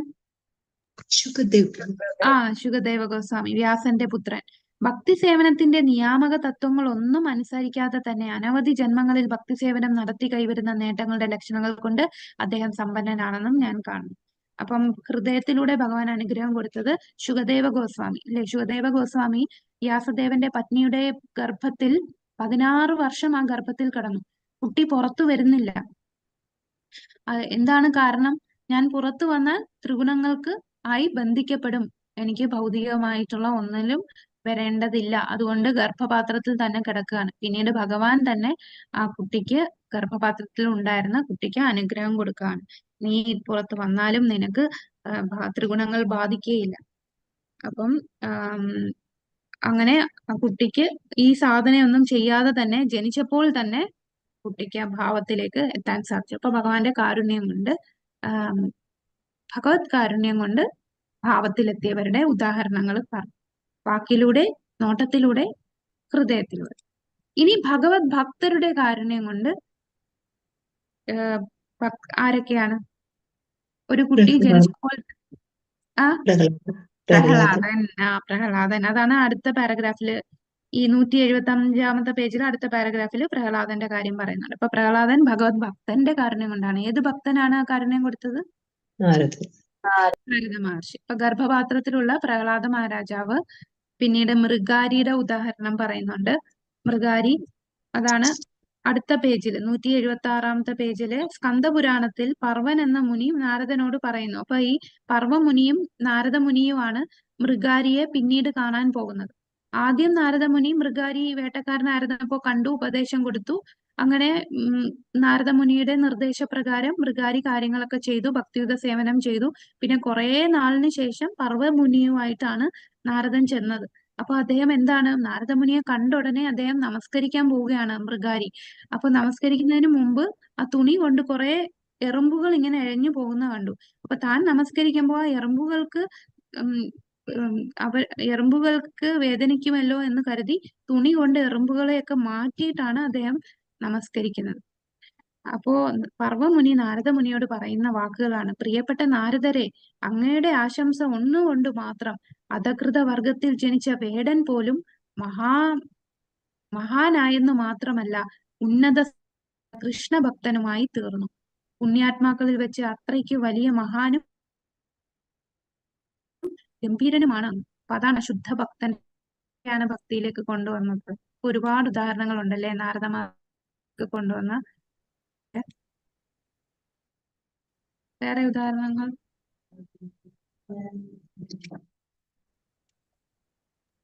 രത്നാകരൻ കേട്ടോ, വാൽമീകി. വാൽമീകി, രത്നാകരൻ. പിന്നീട് അല്ലെ. അപ്പം ഒരുപാട് ഭക്തർക്ക് ഭക്തന്റെ നമുക്ക് കാണാം. ധ്രുവ മഹാരാജാവ്, പ്രഹ്ലാദൻ, വാൽമീകി, അങ്ങനെ രത്നാകരൻ, അങ്ങനെ ഒരുപാട് മൃഗാരി, ഒരുപാട് ഉദാഹരണങ്ങൾ കൊണ്ട് ഭക്തിയുത സേവനത്തിൽ അഭാവഭക്തിയിൽ എത്തിയത്. ഹരേ കൃഷ്ണ മാതാജി. മൃഗാരിനെ കുറിച്ചൊന്ന് അപ്പൊ പറഞ്ഞു. ഇത്രയാണ് നമ്മുടെ 17ാമത്തെ അധ്യായം. ഹരേ കൃഷ്ണ മാതാജി. എന്തോ മൃഗാരി ഞാൻ ഇന്നത്തെ ക്ലാസ്സിന് അറ്റൻഡ് ചെയ്തില്ലേ? മൃഗാരി ആരാണ് മാതാജി എന്ന് പറഞ്ഞു മാതാജി. കേട്ടില്ല മാതാജി, എന്തോ മൃഗാരി ആരാണ്? മൃഗാരി കേക്കണില്ലേ? മൃഗാരി ഹരേ കൃഷ്ണ ആരാണ്? ഞാൻ ഇന്നലത്തെ ക്ലാസ് അറ്റൻഡ് ചെയ്തില്ലേ? അമ്മക്ക് വയ്യാത്തായിരുന്നു. ഓക്കെ. മൃഗാരി എന്ന് പറയുന്ന ഒരു കാട്ടാളനാണ്. അദ്ദേഹം തന്റെ പൂർവികർ ചെയ്യുന്ന രീതിയിലാണ് വേട്ടയാടുന്നത്. ആ വേട്ടയാടുന്ന ഒരു പ്രത്യേക രീതിയിലാണ്. ചുമ്മാ മൃഗങ്ങളെ കൊല്ലുകയല്ല, അതിനെ പാതി കൊന്ന് ആ പാതി ജീവൻ പെടഞ്ഞ് മരിക്കുന്നത് കണ്ട് ആസ്വദിക്കുന്ന ഒരു മൃഗാരി. അപ്പൊ ഒരിക്കൽ നാരദ മഹർഷി ഈ മൃഗാരി ഉള്ള സ്ഥലത്ത് ആ കാട്ടിലൂടെ നടന്നു പോയപ്പോൾ കുറെ മൃഗങ്ങൾ പിടഞ്ഞ് മരിക്കുന്നത് അദ്ദേഹത്തിന് കാണാനിടയായി. അപ്പോഴാണ് അദ്ദേഹം കണ്ടത്, ഇങ്ങനൊരു വേട്ടക്കാരൻ ഇങ്ങനെ പകുതി കൊന്നിട്ട് അത് മരിക്കുന്നതും കാത്തു നിൽക്കുന്ന അവസ്ഥ അദ്ദേഹത്തിന് കാണാനിടയായി. അങ്ങനെ നാരദ മഹർഷി മൃഗാരിയുടെ അടുത്ത് ചോദിക്കും, നീ ആരാണ് എന്നൊക്കെ ചോദിക്കുമ്പോൾ, ഞാൻ ഇന്ന വേട്ടക്കാരനാണ്. അപ്പൊ നീ എന്തിനാണ് ഇങ്ങനെ മൃഗങ്ങളെ കൊല്ലുന്നതെന്ന് പറയുമ്പോൾ പറയും, എന്റെ അച്ഛൻ ഇങ്ങനെയാണ് ചെയ്തത്, അതുപോലെ ഞാനും ചെയ്യുന്നു. അപ്പൊ നാരദ മഹർഷി പറയും, ഇങ്ങനെ ചെയ്യുമ്പോൾ എന്തുമാത്രം പാപമാണ് നീ ചെയ്യുന്നതെന്ന് നിനക്കറിയാമോ? കാരണം ഒന്നാമത് ഒറ്റയടിക്ക് കൊല്ലുകയാണെന്നതിനേക്കാളും പാപമാണ് നീ ഇങ്ങനെ പകുതി കൊന്ന് അത് ജീവൻ പെടഞ്ഞ് മരിക്കുന്നത് കണ്ട് ആസ്വദിക്കുന്നത്. അപ്പൊ പറയും, എനിക്കിത് അറിഞ്ഞുകൂടായിരുന്നു, അപ്പൊ ഇനി ഞാൻ എന്ത് ചെയ്യും? അപ്പൊ നീ ഇതെല്ലാം ഉപേക്ഷിക്കുക, ഞാൻ പറയുന്ന പോലെ ചെയ്യുക. നീ ഇങ്ങനെ എല്ലാം ഉപേക്ഷിച്ച് ഈ വേട്ടയാടി ഉണ്ടാക്കിയ പൈസ എല്ലാം എല്ലാവർക്കും കൊടുത്തിട്ട് നീ ഭാര്യയുമായിട്ട് ഭഗവാനെ ഉപാസിക്കാൻ പറയും. അപ്പൊ മൃഗാരി പറയും, അങ്ങനെ ചെയ്തു കഴിഞ്ഞാൽ എന്റെ നിത്യവൃത്തിക്ക് എന്ത് ചെയ്യും? എനിക്ക് ജോലി ചെയ്തല്ലേ നമുക്ക് പൈസ ഉണ്ടെങ്കിലല്ലേ നമുക്ക് ആഹാരമൊക്കെ കിട്ടുകയുള്ളൂ, ജീവിക്കാൻ പറ്റൂ. അപ്പൊ ഞാൻ എന്റെ കുലത്തൊഴിൽ മാറ്റിയാൽ ഞാൻ എങ്ങനെ ജീവിക്കുമെന്ന് ചോദിക്കും. അപ്പൊ നാരദ മഹർഷി പറയും, അതിനെക്കുറിച്ച് നീ വേവലാതിപ്പെടണ്ട, അതിനുള്ള എല്ലാ കാര്യങ്ങളും ഞാൻ റെഡിയാക്കി തരാമെന്ന് പറയും. അപ്പൊ ഇദ്ദേഹം നാരദ മഹർഷി പറഞ്ഞ അതേപോലെ എല്ലാം ഉപേക്ഷിക്കുകയും, കൂടാതെ ഇദ്ദേഹം ചെയ്ത മറ്റൊരു പ്രധാനപ്പെട്ട കാര്യം, നാരദ മഹർഷിയെ നല്ല രീതിയിൽ സേവിക്കുമായിരുന്നു. ഒരു മൃഗാരി ആണെങ്കിലും ആ ഒരു ഗസ്റ്റ് വരുമ്പോ എങ്ങനെയാണ് സേവിക്കുന്നത് എന്നുള്ള രീതിയിൽ അദ്ദേഹത്തിന് ഒരു പുലിത്തോല് തരട്ടെ, അങ്ങ് ഇവിടെ ഉപവിഷ്ടനായാലും എന്നൊക്കെ പറഞ്ഞ് ആ ഒരു സേവന മനോഭാവം ഈ മൃഗാരിക്കുണ്ടായിരുന്നു. അപ്പം നാരദ മഹർഷി അതെല്ലാം വേണ്ടാന്ന് പറഞ്ഞിട്ടാണ് ഇങ്ങനെ ഉപദേശം കൊടുക്കുന്നത്. അങ്ങനെ ആ ഉപദേശപ്രകാരം മൃഗാരി ഇതെല്ലാം ചെയ്യുന്നു. അപ്പൊ എല്ലാ ദിവസവും ഈ മൃഗാരിയുടെ മാറ്റം കണ്ട് അവിടെയുള്ള ജനങ്ങളെല്ലാം കൂടുതൽ കൂടുതൽ ഭക്ഷ്യവസ്തുക്കളെല്ലാം ഇവർക്ക് കൊടുക്കുന്നു, ഈ മൃഗാരിക്കും ഭാര്യയ്ക്കും. അപ്പം മൃഗാരി എന്താ ചിന്തിച്ചത്? ഇതാര് കൊടുത്തുവിടുന്നതായിട്ടാണ് കരുതുന്നത്? നാരദൻ നേരത്തെ പാക്ക് കൊടുത്തല്ലോ, അതിനെ കുറിച്ച് നീ പേടിക്കണ്ട, അതിനുള്ള എല്ലാം ഞാൻ ഏർപ്പാട് ചെയ്തോളാം. അപ്പം മൃഗാരി വിചാരിച്ചത് നാരദ മഹർഷി പറഞ്ഞിട്ടാണ് എല്ലാരും കൊണ്ടുവരുന്നത്. പക്ഷെ നാരദ മഹർഷി അവിടെ കൊണ്ട് ഉപദേശം കൊടുത്തു, അദ്ദേഹം പോയി. അപ്പൊ ആ ഭക്തിയുടെ ശക്തി കൊണ്ട് ഭഗവാൻ തന്നെ ഇതെല്ലാം അറേഞ്ച് ചെയ്ത് കൊടുക്കുകയാണ്. ഭഗവാനെ ഉപാസിക്കുമ്പോൾ നമ്മൾ വേരിന് വെള്ളം ഒഴിക്കുമ്പോൾ ബാക്കി എല്ലായിടവും പോഷിക്കുന്ന പോലെ ഭഗവാനെ ഉപാസിക്കുമ്പോൾ നമുക്ക് വേണ്ടുന്ന എല്ലാ കാര്യങ്ങളും, നമ്മളുടെ ബേസിക് നീഡ്സ് എല്ലാം കിട്ടുകയാണ്. അപ്പം ആ നാരദ മഹർഷി കാണുമ്പോൾ മൃഗാരി ഇങ്ങനെ ഒരു വാക്ക് പറയും, അങ്ങനെ എനിക്ക് ഒരുപാട് കാര്യങ്ങൾ കൊടുത്തു വിടുന്നു, ഇത്രയും എനിക്ക് വേണ്ടായിരുന്നു, നമുക്ക് ആവശ്യത്തിൽ കൂടുതൽ കിട്ടുന്നുണ്ട് എന്ന് പറയുന്നു. അപ്പോഴാണ് നാരദ മഹർഷിക്ക് മനസ്സിലായത് ഭഗവാന്റെ അറേഞ്ച്മെന്റ് ആണ്. അപ്പൊ അങ്ങനെയാണ് ആ മൃഗാരിയാണ് പിന്നീട് നാരദ മഹർഷിയും പർവ്വമുനിയും വരുമ്പോ മൃഗാരി തന്റെ ഗുരുവാണല്ലേ, തന്റെ ജീവിതം തന്നെ മാറിയത് ആ നാരദ മഹർഷിയുടെ നിർദ്ദേശം കൊണ്ടാണ്. അപ്പൊ അദ്ദേഹത്തിനെ കണ്ട് നമ്മൾ ആ ഗുരുവിനെ പ്രണമിക്കും. ആ പ്രണമിക്കാൻ പോയപ്പോഴാണ് പ്രണമിക്കുന്ന തറയിൽ നമ്മളിങ്ങനെ ദണ്ഡവത് നമസ്കാരമാണ് ചെയ്യുന്നത്. അപ്പൊ ആ ദണ്ഡവത് നമസ്കാരം നമ്മളിങ്ങനെ കിടക്കുമ്പോ തറയിലുള്ള ജീവജാലങ്ങളെല്ലാം നമ്മളെ അമർന്ന് അത് ചത്തുപോകും. അതുകൊണ്ട് അവിടെ അദ്ദേഹം നോക്കിയപ്പോ കുറെ ഉറുമ്പുകൾ അതിലെ കൂടെ ഇഴഞ്ഞു പോകുന്നു. അപ്പൊ ആ ഉറുമ്പുകളെ വേദനിപ്പിക്കാതെ തുണി കൊണ്ട് ഇങ്ങനെ നീക്കി നീക്കി മാറ്റിയിട്ടാണ് പ്രണമിക്കുന്നത്. അപ്പൊ എത്ര മാറ്റമാണ് ആ മൃഗാരിക്ക് ഉണ്ടായത്. നേരത്തെ ഓരോ ജീവൻ പെടഞ്ഞു മരിക്കുന്ന കണ്ട് ആസ്വദിച്ചിരുന്ന വ്യക്തിയാണ് ഒരു ഉറുമ്പിനെ പോലും നോവിക്കാത്ത അവസ്ഥയിലേക്ക് മാറിയത്. അതാണ് കൂടെ വന്നിരുന്ന പർവ്വമുനി, ആ നാരദമുനി ശുദ്ധ ഭക്തന്റെ സമ്പർക്കം കൊണ്ട് അധകൃത വർഗത്തിൽ ജനിച്ച വേടൻ പോലും മഹാനായി, ഒരു മഹാഭക്തനായിട്ട് മാറി. അതെല്ലാം ആ ശുദ്ധ ഭക്തന്റെ മഹിമാനമാണ്. അത്രേ ഗംഭീരനാണ് അങ്ങ് എന്ന് നാരദമുനിയെ പർവ്വമുനി പറയുന്നത്. ക്ലിയർ ആണോ മാതാജി? ഹരേ കൃഷ്ണ. മനസ്സിലായി മാതാജി. കേട്ടോ. ഇനി നമ്മള് ഇവിടെ കണ്ടു ഭാവഭക്തിയിൽ എത്തുന്നത് ഏതൊക്കെ തരത്തിലാണ്. ഒന്ന് വൈദി സാധനാ ഭക്തി വരെ ഭാവഭക്തി, അങ്ങനെ പ്രേമത്തിലെത്താം. രാഗാനുഗ സാധനാ ഭക്തി വരെ ഭാവഭക്തി, പ്രേമം. പിന്നെ ഭഗവാന്റെയോ ഭഗവത് ഭക്തന്റെയോ കൃപ കൊണ്ട്, കാരുണ്യം കൊണ്ട് പ്രേമത്തിലെത്താം. ഈ ശുദ്ധ പ്രേമം രണ്ടവസ്ഥയിൽ ഭഗവാനിലേക്ക് മാറ്റി പതിക്കാൻ കഴിയും. ഹർഷോന്മത്ത മൂലവും ഭഗവാന്റെ അഹേതുകമായ കാരുണ്യം. അപ്പൊ ഭാവത്തിലൂടെ പ്രേമത്തിലെത്താം, ഭാവത്തിലെത്താതെ ഡയറക്റ്റ് ആയിട്ട് പ്രേമത്തിലും എത്താം. നമ്മളിപ്പോ പഠിച്ചതെല്ലാം ഭാവഭക്തിയാണ്. എങ്ങനെ ഭാവത്തിലെത്തും? ഭഗവാന്റെ കാരുണ്യം കൊണ്ട് ഭാവമെത്തും. ഇനി പ്രേമമാണ് അൾട്ടിമേറ്റ്. നമുക്ക് ഭാവത്തിൽ മാത്രം നിന്നാ പോരാ, പ്രേമഭക്തിയിലെത്തണം. ആ പ്രേമഭക്തി എന്ന് പറയുന്നത് ഒന്നെങ്കിൽ ഭാവത്തിലൂടെ എത്താം, അല്ലെങ്കിൽ ഭഗവാന്റെ കൃപ കൊണ്ട്, ഭഗവത് ഭക്തരുടെ കൃപ കൊണ്ടും പ്രേമത്തിലെത്താം. വൈഷ്ണവ തത്വത്തിൽ പൂർണ്ണതയ്ക്ക് 3 വഴികളുണ്ട്. സാധനാസിദ്ധ എന്ന് പറഞ്ഞാൽ എന്താ ചെയ്യുന്ന? സാധനകൾ, നിയമങ്ങളും ചട്ടങ്ങളും അനുസരിച്ച് ഭക്തി സേവനം ചെയ്യുന്നത്. നിത്യസിദ്ധ എന്ന് പറഞ്ഞാൽ കൃഷ്ണനെ ഒരിക്കലും മറക്കാത്ത ശാശ്വത പൂർണ്ണതയിലുള്ളവർ. കൃപാസിദ്ധ എന്ന് പറഞ്ഞാൽ ഗുരുവിന്റെയോ ഭഗവാന്റെയോ കാരുണ്യം കൊണ്ട് പൂർണ്ണതയിലെത്തിയവർ. കൃഷ്ണരാജ് കവിരാജ് ഗോസ്വാമി ഇവിടെ കൃപാസിദ്ധയെ ഊന്നി പറയുന്നു. ഉന്നത അധികാരിയുടെ കാരുണ്യത്താൽ പൂർണ്ണത കൈവരിക്കുന്നു. ഈ കാരുണ്യം ഒരു ഭക്തന്റെ യോഗ്യതയെ ആശ്രയിക്കുന്നില്ല. അത്തരം ഒരു കാരുണ്യത്താൽ ഒരു ഭക്തന് ഊമനയാണെങ്കിലും ഭഗവാനെ മഹത്വപ്പെടുത്താനും സംസാരിക്കാനും കഴിയും. മുടന്തനാണെങ്കിലും പർവ്വതങ്ങൾ കടക്കാൻ കഴിയും. അന്ധനാണെങ്കിലും ആകാശത്തിലെ നക്ഷത്രങ്ങൾ കാണാൻ കഴിയും. ഇത് ഏത് ശ്ലോകമാണ്?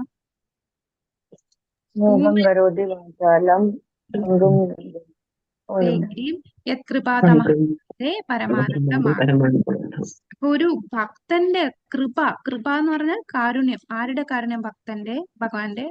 ഇതിൽ കൂടുതലും പറയുന്ന ഭക്തന്റെ, ആ ആത്മീയ ഗുരുവിന്റെ കാരുണ്യം. ആ ആത്മീയ ഗുരുവിന്റെ കാരുണ്യം ലഭിച്ചാൽ ഏത് ഊമയാണെങ്കിലും അവന് ഭക്തിയോടെ സംസാരിക്കാൻ കഴിയും. മുടന്തനാണെങ്കിലും അവന് പർവ്വതം കടക്കാൻ കഴിയും.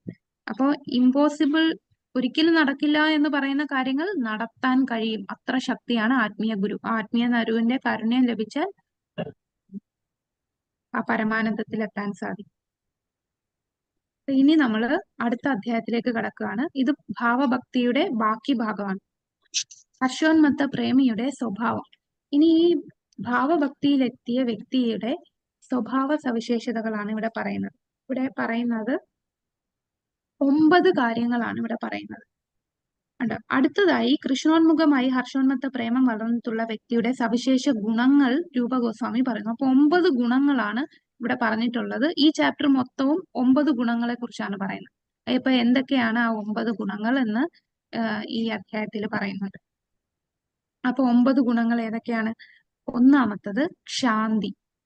അതാണ് അസ്വസ്ഥതകൾക്കിടയിലും സഹിഷ്ണുതയോടെ ക്ഷമയോടെ തുടരുന്നത്. സഹനശക്തി, അതാണ് ശാന്തി.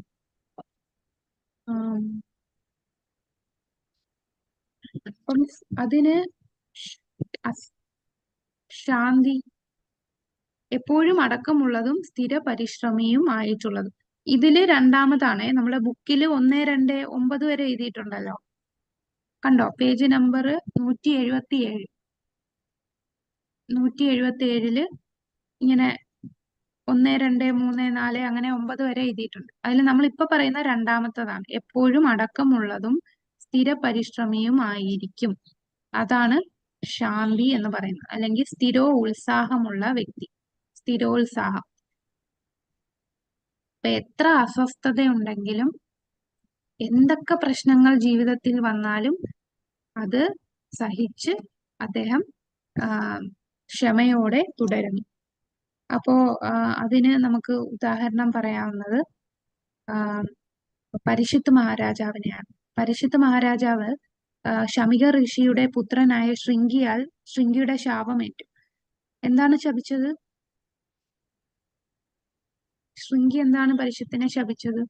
7 ദിവസത്തിനകം 7 ദിവസത്തിനുള്ളിൽ തക്ഷകന്റെ കടിയേറ്റ് മരിക്കും. ഇദ്ദേഹം രാജാവാണ്. ഇദ്ദേഹത്തിന് വേണമെങ്കിൽ തിരിച്ച് ശപിക്കാം.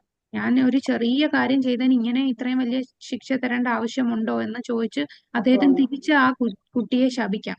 പക്ഷെ അദ്ദേഹം അതൊന്നും ചെയ്യാതെ കൊട്ടാരത്തിൽ വന്ന് പശ്ചാത്തപിക്കുകയാണ്. താൻ എന്തൊരു അപരാധമാണ് ചെയ്തത്. അദ്ദേഹത്തിന്റെ ശരീരത്തിൽ ഒരു ചത്ത പാമ്പിനെ ഇടേണ്ട ആവശ്യമുണ്ടായിരുന്നു. അങ്ങനെ അദ്ദേഹം അത് ക്ഷമയോടെ തനിക്ക് വന്ന ആ ശാപം ഏറ്റുവാങ്ങുകയാണ് ചെയ്തത്. മഹാരാജാവിന്റെ ഈ പെരുമാറ്റം ജീവിതത്തിന്റെ അന്ത്യനിമിഷത്തിൽ പോലും പ്രകടമാകുന്ന ക്ഷമാശീലം, ആ മനസ്സിന്റെ സ്വച്ഛന്തമായ നില, ഇതെല്ലാം അടക്കത്തിനുള്ള ഉദാഹരണമാണ്.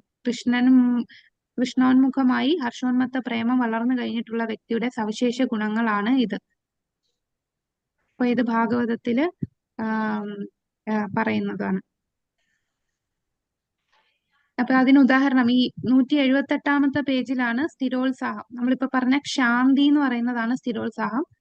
അതില് സ്ഥിരോത്സാഹം എന്ന ഹെഡിങ്ങിൽ പറഞ്ഞിരിക്കുന്നത് നമ്മളുടെ പരീക്ഷിത്ത് മഹാരാജാവിന്റെ കാര്യമാണ് ഉദാഹരണം പറഞ്ഞിട്ടുള്ളത്. ഓക്കെ, അപ്പൊ അത് കഴിഞ്ഞു. അടുത്തത് ഇവിടെ പറയുന്ന അവ്യർത്ഥ കാലത്വം. അവ്യർത്ഥ കാലത്വം എന്ന് പറഞ്ഞാൽ വ്യർത്ഥമാക്കില്ല ഒരു സമയവും. തന്റെ സമയം മുഴുവൻ ഭഗവാന്റെ ഭക്തിയുത സേവനം ഉപയോഗിക്കാൻ ഉത്സുകനായിരിക്കുന്നു. അതാണ് സമയത്തിന്റെ ഉപയോഗം. അതാണ് നമ്മുടെ ബുക്കിൽ ആദ്യം പറഞ്ഞിരിക്കുന്നതാണ്. അവ്യർത്ഥ കാലത്വം ആണ് സമയത്തിന്റെ ഉപയോഗം. അപ്പൊ സമയത്തിന്റെ ഉപയോഗത്തിന് നമുക്ക് ഉദാഹരണം പറയാൻ പറ്റുന്നത് ഖഡ്വാംഗ മഹാരാജാവാണ്. അദ്ദേഹം ആരാണ്? ഖഡ്വാംഗ മഹാരാജാവ്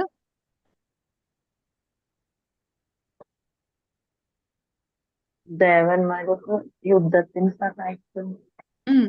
ദേവന്മാരെ യുദ്ധത്തിന് സഹായിച്ചിരുന്നു. ദേവാസുര യുദ്ധത്തിന് സഹായിച്ചു. അങ്ങനെ ഒരുപാട് വർഷങ്ങൾ കടന്നു പോയി. അദ്ദേഹത്തിന്റെ ബന്ധുക്കളെല്ലാം ഭൂമിയിൽ നിന്ന് പോയി. തലമുറകൾ തന്നെ മാറിപ്പോയി. തിരിച്ച് അദ്ദേഹം ഭൂമിയിൽ പോകാനായിട്ട് ന്നതിന് മുമ്പ് ദേവന്മാര് ചോദിക്കും, അങ്ങേക്ക് എന്ത് അനുഗ്രഹമാണ് വേണ്ടത്? അപ്പൊ കാലം ഇത്രയും ആയി, ആരും അവിടെ ഇല്ല. അപ്പൊ അദ്ദേഹം ചോദിച്ചത്, എനിക്കിനി എത്ര നാള് ബാക്കിയുണ്ട് എന്നാണ് ചോദിച്ച ചോദ്യം. അപ്പൊ പറയും, ഇനി ഒരു ക്ഷണം മാത്രമേ ഉള്ളൂ. അദ്ദേഹം ഒരു സമയം പോലും കഴിയാതെ വ്യർത്ഥമാക്കാതെ ഭൂമിയിൽ പോയി ആ ക്ഷണം മുഴുവൻ ഉപയോഗിച്ച് അദ്ദേഹം ഭക്തിയുത സേവനത്തിൽ മുഴുകിയിരിക്കുകയാണ്. അപ്പൊ ഒരു സമയവും വ്യർത്ഥമാക്കുകയില്ല. അപ്പം സമയം ഒരുപാടുണ്ട് എന്ന് ചിന്തിക്കുന്നത് നമ്മളുടെ നമുക്കറിയില്ല മരണം ഏത് സമയത്തും. ഇന്ന് നമ്മൾ നന്നായിട്ട് സംസാരിച്ചിരിക്കുന്നു, നാളെ എന്ത് സംഭവിക്കും നമുക്കറിയില്ല. നമുക്ക് ഉദാഹരണമായിട്ട് ഇപ്പൊ തന്നെ നടന്ന അവിടെ വയനാട്ടിലുണ്ടായത്, ഉറങ്ങിക്കിടന്ന ആൾക്കാരാണ് പിറ്റേന്ന് കാണാതായത്. അപ്പൊ എന്ത് സംഭവിക്കാം. ഒരു സമയം പോലും നമ്മൾ വ്യർത്ഥമാക്കാതെ സദാസമയം കൃഷ്ണചിന്തയില് മുഴുകിയിരിക്കുക. ശരീരത്തെ പരീക്ഷിത്ത് മഹാരാജാവും അപ്പൊ അതിന് ഉദാഹരണം തന്നെയല്ലേ മാതാജി? പരീക്ഷിത്ത് മഹാരാജാവ് 7 ദിവസത്തിന് അതും ഉദാഹരണമാണ്. ആ 7 ദിവസം സമയം കളയാതെ അദ്ദേഹം ഭാഗവത ശ്രവണത്തിന് പോയി. പരീക്ഷിത്ത് മഹാരാജാവും അതിന് ഉദാഹരണമാണ്. കറക്റ്റാണ് മാതാജി. പിന്നെ സ്ഥിരോത്സാഹത്തിനും അദ്ദേഹം ഉദാഹരണമാണ്. ശാന്തി, അദ്ദേഹം ആ സഹിഷ്ണുതനായിട്ട് ക്ഷമയോടെ ഇരുന്നു, അതിനും ഉദാഹരണം പറയാം. ഓക്കെ, അപ്പം നമ്മള് ജീവിതം മുഴുവൻ ഭഗവത് സേവനത്തിന് വിനിയോഗിക്കാനായിട്ട് പോണം. അപ്പൊ ഈ ഭാവഭക്തിയിലുള്ളവർക്ക് ഇങ്ങനെയൊക്കെ ചിന്തിക്കാൻ പറ്റും. അതാണ് ഭാവഭക്തിയിലെത്തിയ ഭക്തരാണ് ഈ ഒരു തരത്തിൽ ഒരു സമയം പോലും നശിപ്പിക്കാത്തത്. ഇനി അടുത്തത് വിരക്തി. വിരക്തി എന്ന് പറയുന്നതാണ് അനാസക്തി. മൂന്നാമത്തത് അനാസക്തി. അനാസക്തി എന്ന് പറയുമ്പോൾ ഒന്നിനോടും വിഷയസുഖങ്ങളിൽ ഒന്നും ആഗ്രഹമില്ലാത്ത, ഭൗതികാകർഷണത്തിൽ സദാ അനാസക്തനായിരിക്കും.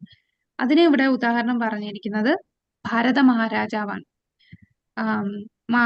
ഇവിടെ പറയുന്നത് ശ്രീമദ് ഭാഗവതത്തിൽ പറയുന്നു, ചക്രവർത്തിയായ ഭരതൻ കൃഷ്ണന്റെ പാദകമലങ്ങളുടെ സൗന്ദര്യത്തിൽ ആകൃഷ്ടനായി നന്നേ ചെറുപ്പത്തിൽ തന്നെ കുടുംബം, സന്താനങ്ങൾ, സുഹൃത്തുക്കൾ, രാജ്യം തുടങ്ങിയവയോടെല്ലാം ഉള്ള ആസക്തി ഉപേക്ഷിച്ചു. അസ്പൃശ്യമായ വിസർജ്യത്തെ പോലെ. അപ്പൊ നമ്മൾ വിസർജനം ചെയ്തു കഴിഞ്ഞാൽ തിരിഞ്ഞു നോക്കത്തില്ല, വിസർജനം ചെയ്ത് അത് ഉപേക്ഷിക്കുകയാണ്. അതേപോലെ സ്വന്തം കുടുംബത്തെയും സന്താനങ്ങളെയും സുഹൃത്തുക്കളെയും രാജ്യവും എല്ലാം അസ്പർശ്യമായ വിസർജ്യത്തെ പോലെ ഉപേക്ഷിച്ചു. അതിലുള്ള ആസക്തിയെല്ലാം ഉപേക്ഷിച്ച് ഭഗവാന്റെ പാതാരവിന്ദങ്ങൾ ശരണം പ്രാപിക്കാൻ ശ്രമിച്ച വ്യക്തിയാണ്. പക്ഷെ അതിന് പോയതിനു ശേഷം അദ്ദേഹത്തിന് വീഴ്ച പറ്റിപ്പോയി.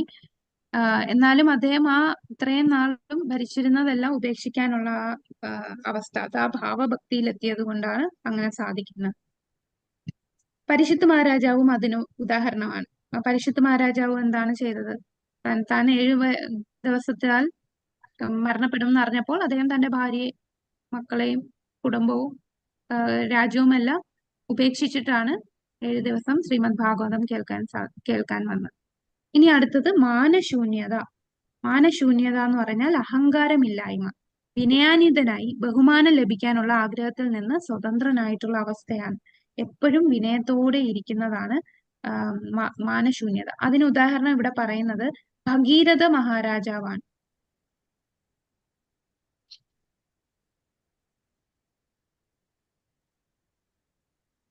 ഭഗീരഥ മഹാരാജാവ്, പിന്നീട് ജഡഭരതൻ അല്ലെ, ജഡഭരതൻ എങ്ങനെയായിരുന്നു? ജഡഭരതനായിരുന്നപ്പോ എല്ലാരും അദ്ദേഹത്തെ മൂഢനാണെന്നും ഒരു വകയ്ക്കും കൊള്ളാത്തവനാണെന്നും എല്ലാം ആക്ഷേപിച്ചു. പക്ഷെ അദ്ദേഹം അതെല്ലാം സഹിച്ചു അല്ലെ, അഹങ്കാരമില്ലാതെ തിരിച്ചൊരു വാക്കും പറയാതെ. കാരണം അദ്ദേഹത്തിന് കഴിഞ്ഞ 2 ജന്മങ്ങളും ഓർമ്മയുണ്ടായിരുന്നു. ഈ ഒരു ജന്മം വ്യർത്ഥമാക്കി കളയുന്നില്ല. അദ്ദേഹം സ്ഥിരം ഭഗവാന്റെ മുഴുകിയിരിക്കുകയായിരുന്നു. അടുത്തത് ആശാബന്ധ. ആശാബന്ധ എന്ന് പറഞ്ഞാൽ അവശ്യ രക്ഷിബേ കൃഷ്ണ, മഹാപ്രതീക്ഷ. അതാണ് അടുത്തത് 180-ാമത്തെ പേജിൽ മഹാപ്രതീക്ഷ. ആശാബന്ധം എന്ന് പറയുമ്പോൾ കൃഷ്ണന്റെ കാരുണ്യം തന്നിൽ ഉണ്ടാകുമെന്ന് എപ്പോഴും ഉറച്ചു വിശ്വസിക്കുന്ന അവസ്ഥ. ഇവിടെ വില്വമംഗല താക്കൂറിന്റെ ആണ് ഉദാഹരണമായിട്ട് പറഞ്ഞിരിക്കുന്നത്. അപ്പൊ ആ പാരഗ്രാഫ് വായിക്കുമ്പോൾ നമുക്ക് മനസ്സിലാവും. പിന്നെ ഇതിനു മുമ്പ് മാനശൂന്യതയ്ക്ക് മറ്റൊരു ഉദാഹരണം പറയുന്നുണ്ട്, ലാൽ ബാബു. അത് കണ്ടോ? 180-ാമത്തെ പേജില് ലാൽ ബാബു എന്ന് പറയുന്നുണ്ട്. കണ്ടോ? 180.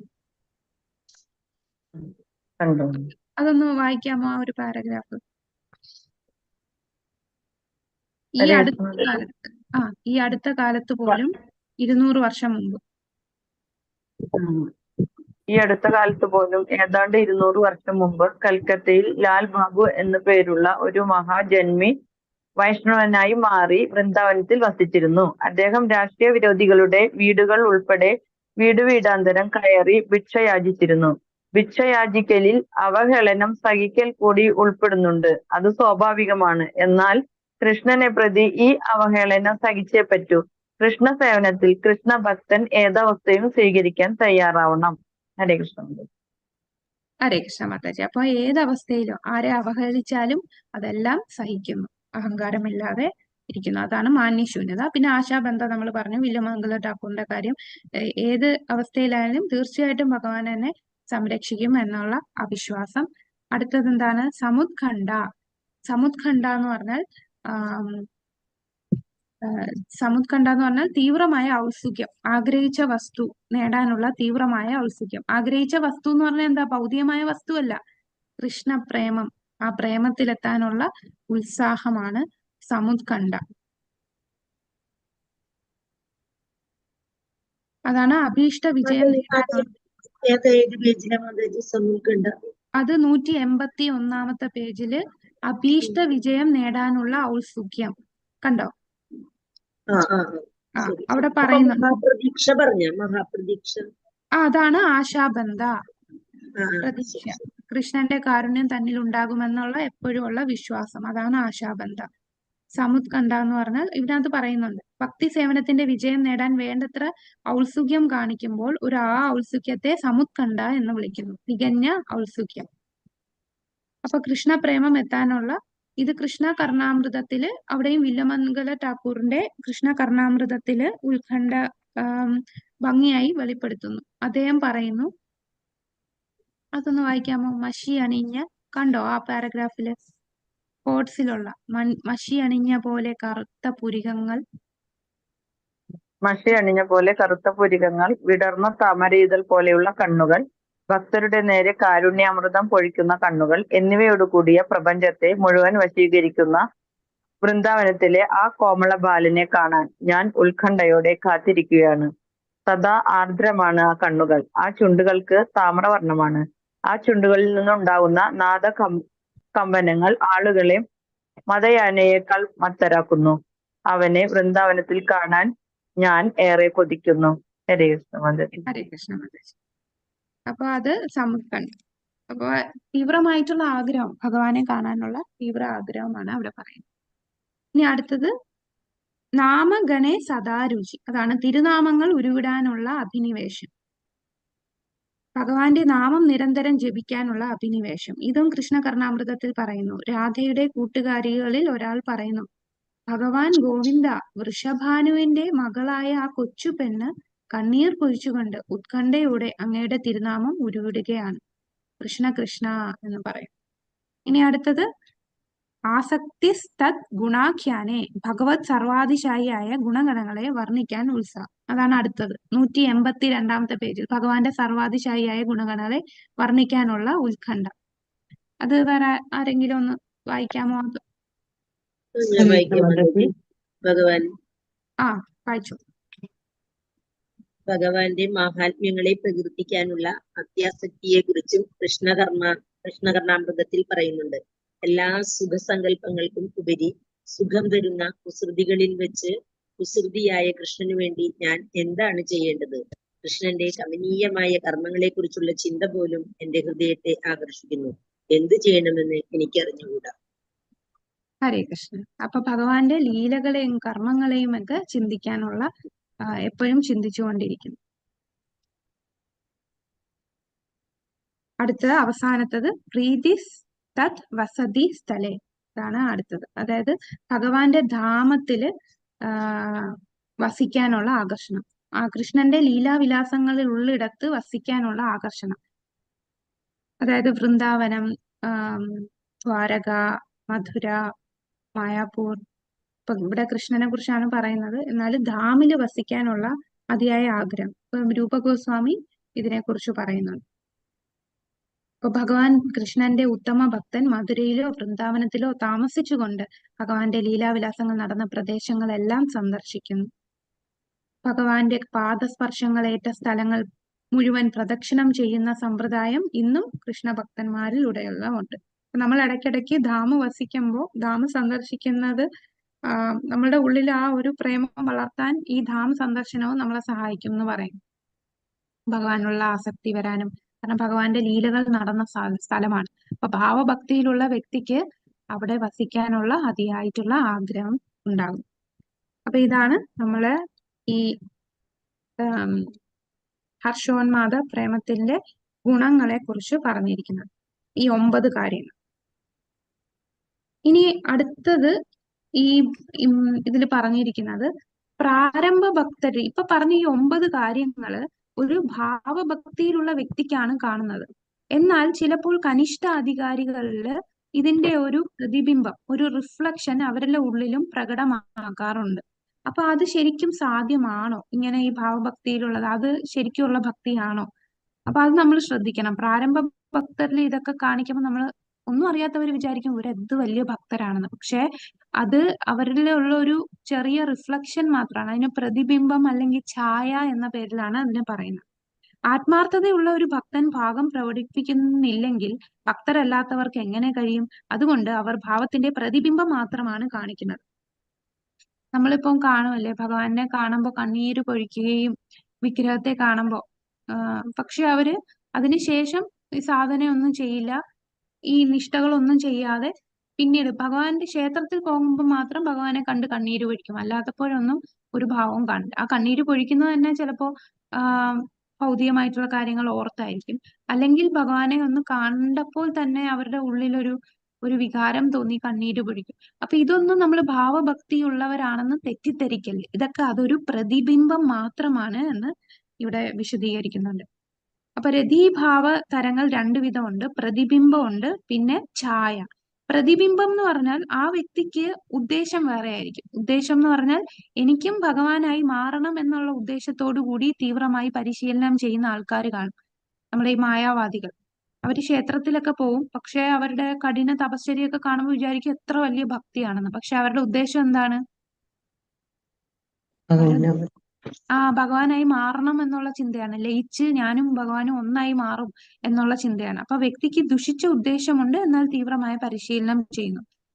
പിന്നെ ഇവർക്ക് ചിലപ്പം ഈ ശുദ്ധ ഭക്തരുടെ സമ്പർക്കം കൊണ്ട് അവരുടെ ഉള്ളിൽ ചെറിയ വികാരങ്ങളൊക്കെ തോന്നും. ഇതൊന്നും ശരിയുള്ളതല്ല. അത് ചില സമയത്ത് ചിലരിൽ ഇങ്ങനെ ഉണ്ടാകുന്നതാണ്. അത് ശരിയായിട്ടുള്ള ഭാവഭക്തി അല്ല.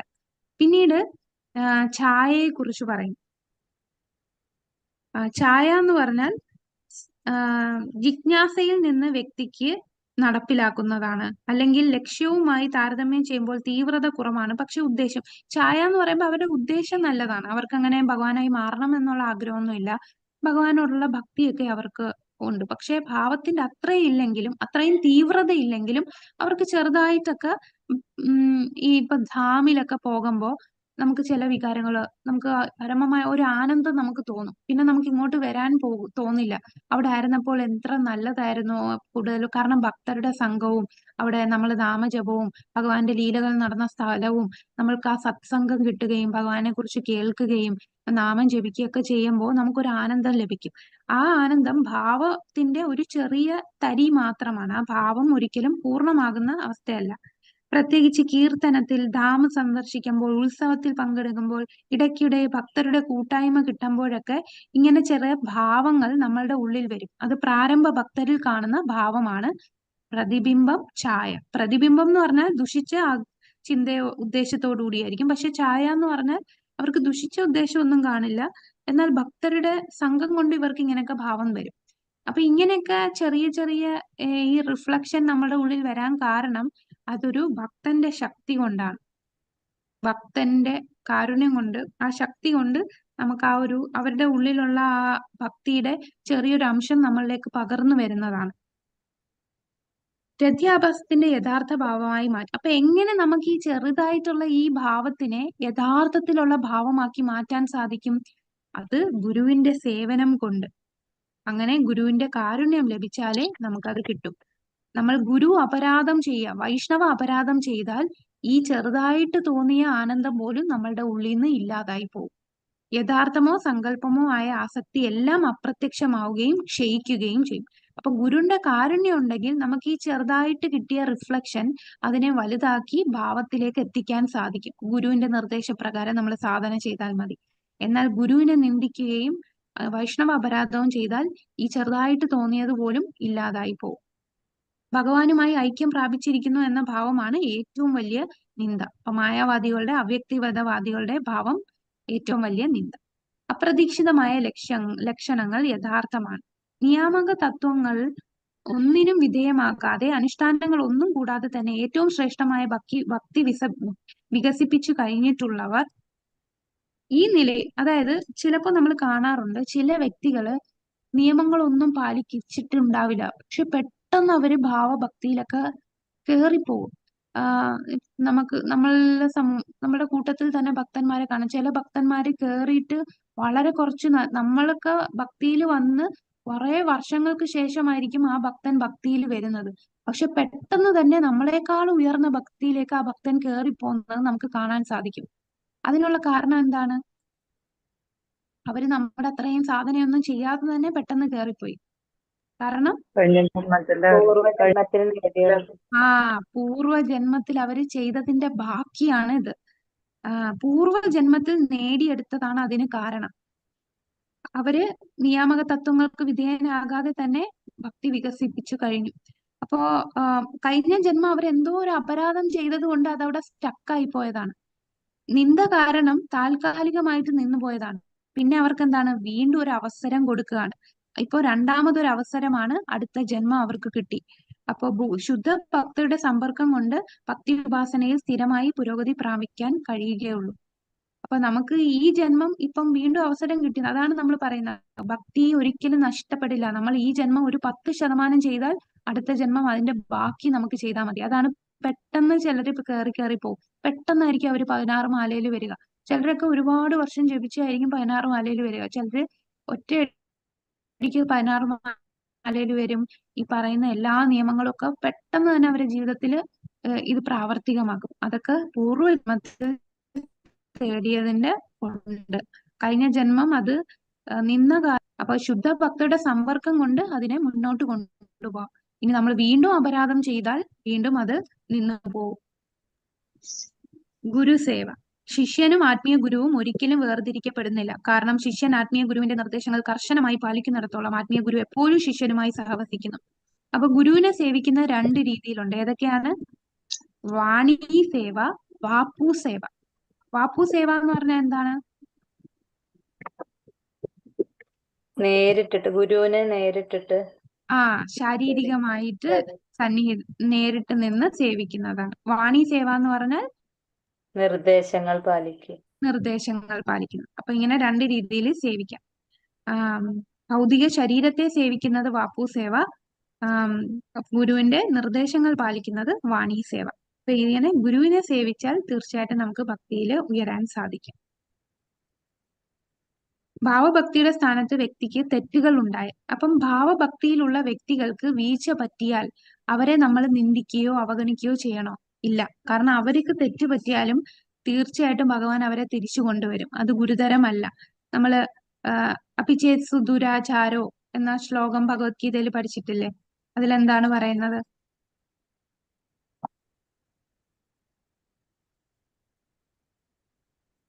സാധുവായിട്ട് എന്തെങ്കിലും കാരണത്താൽ ഒരു തെറ്റ് പറ്റിയാൽ, ഒരു ഭക്തന് തെറ്റ് പറ്റിയാലും ആ വ്യക്തിയെ സാധുവായി തന്നെ കരുതണം. കാരണം അദ്ദേഹത്തിന്റെ ഭക്തിയുടെ ശക്തി കൊണ്ട് അദ്ദേഹത്തിന് ആ തെറ്റിനെ മാറ്റാനുള്ള സാധിക്കും.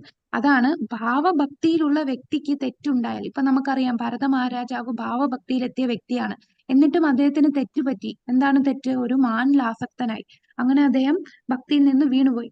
അവരെ തിരിച്ച്, കാരണം ഭഗവാൻ അടുത്ത 3 ജന്മം കൊണ്ട് അദ്ദേഹത്തിനെ തിരിച്ച് കൊണ്ടുവരാൻ സാധിച്ചു, അല്ലെ?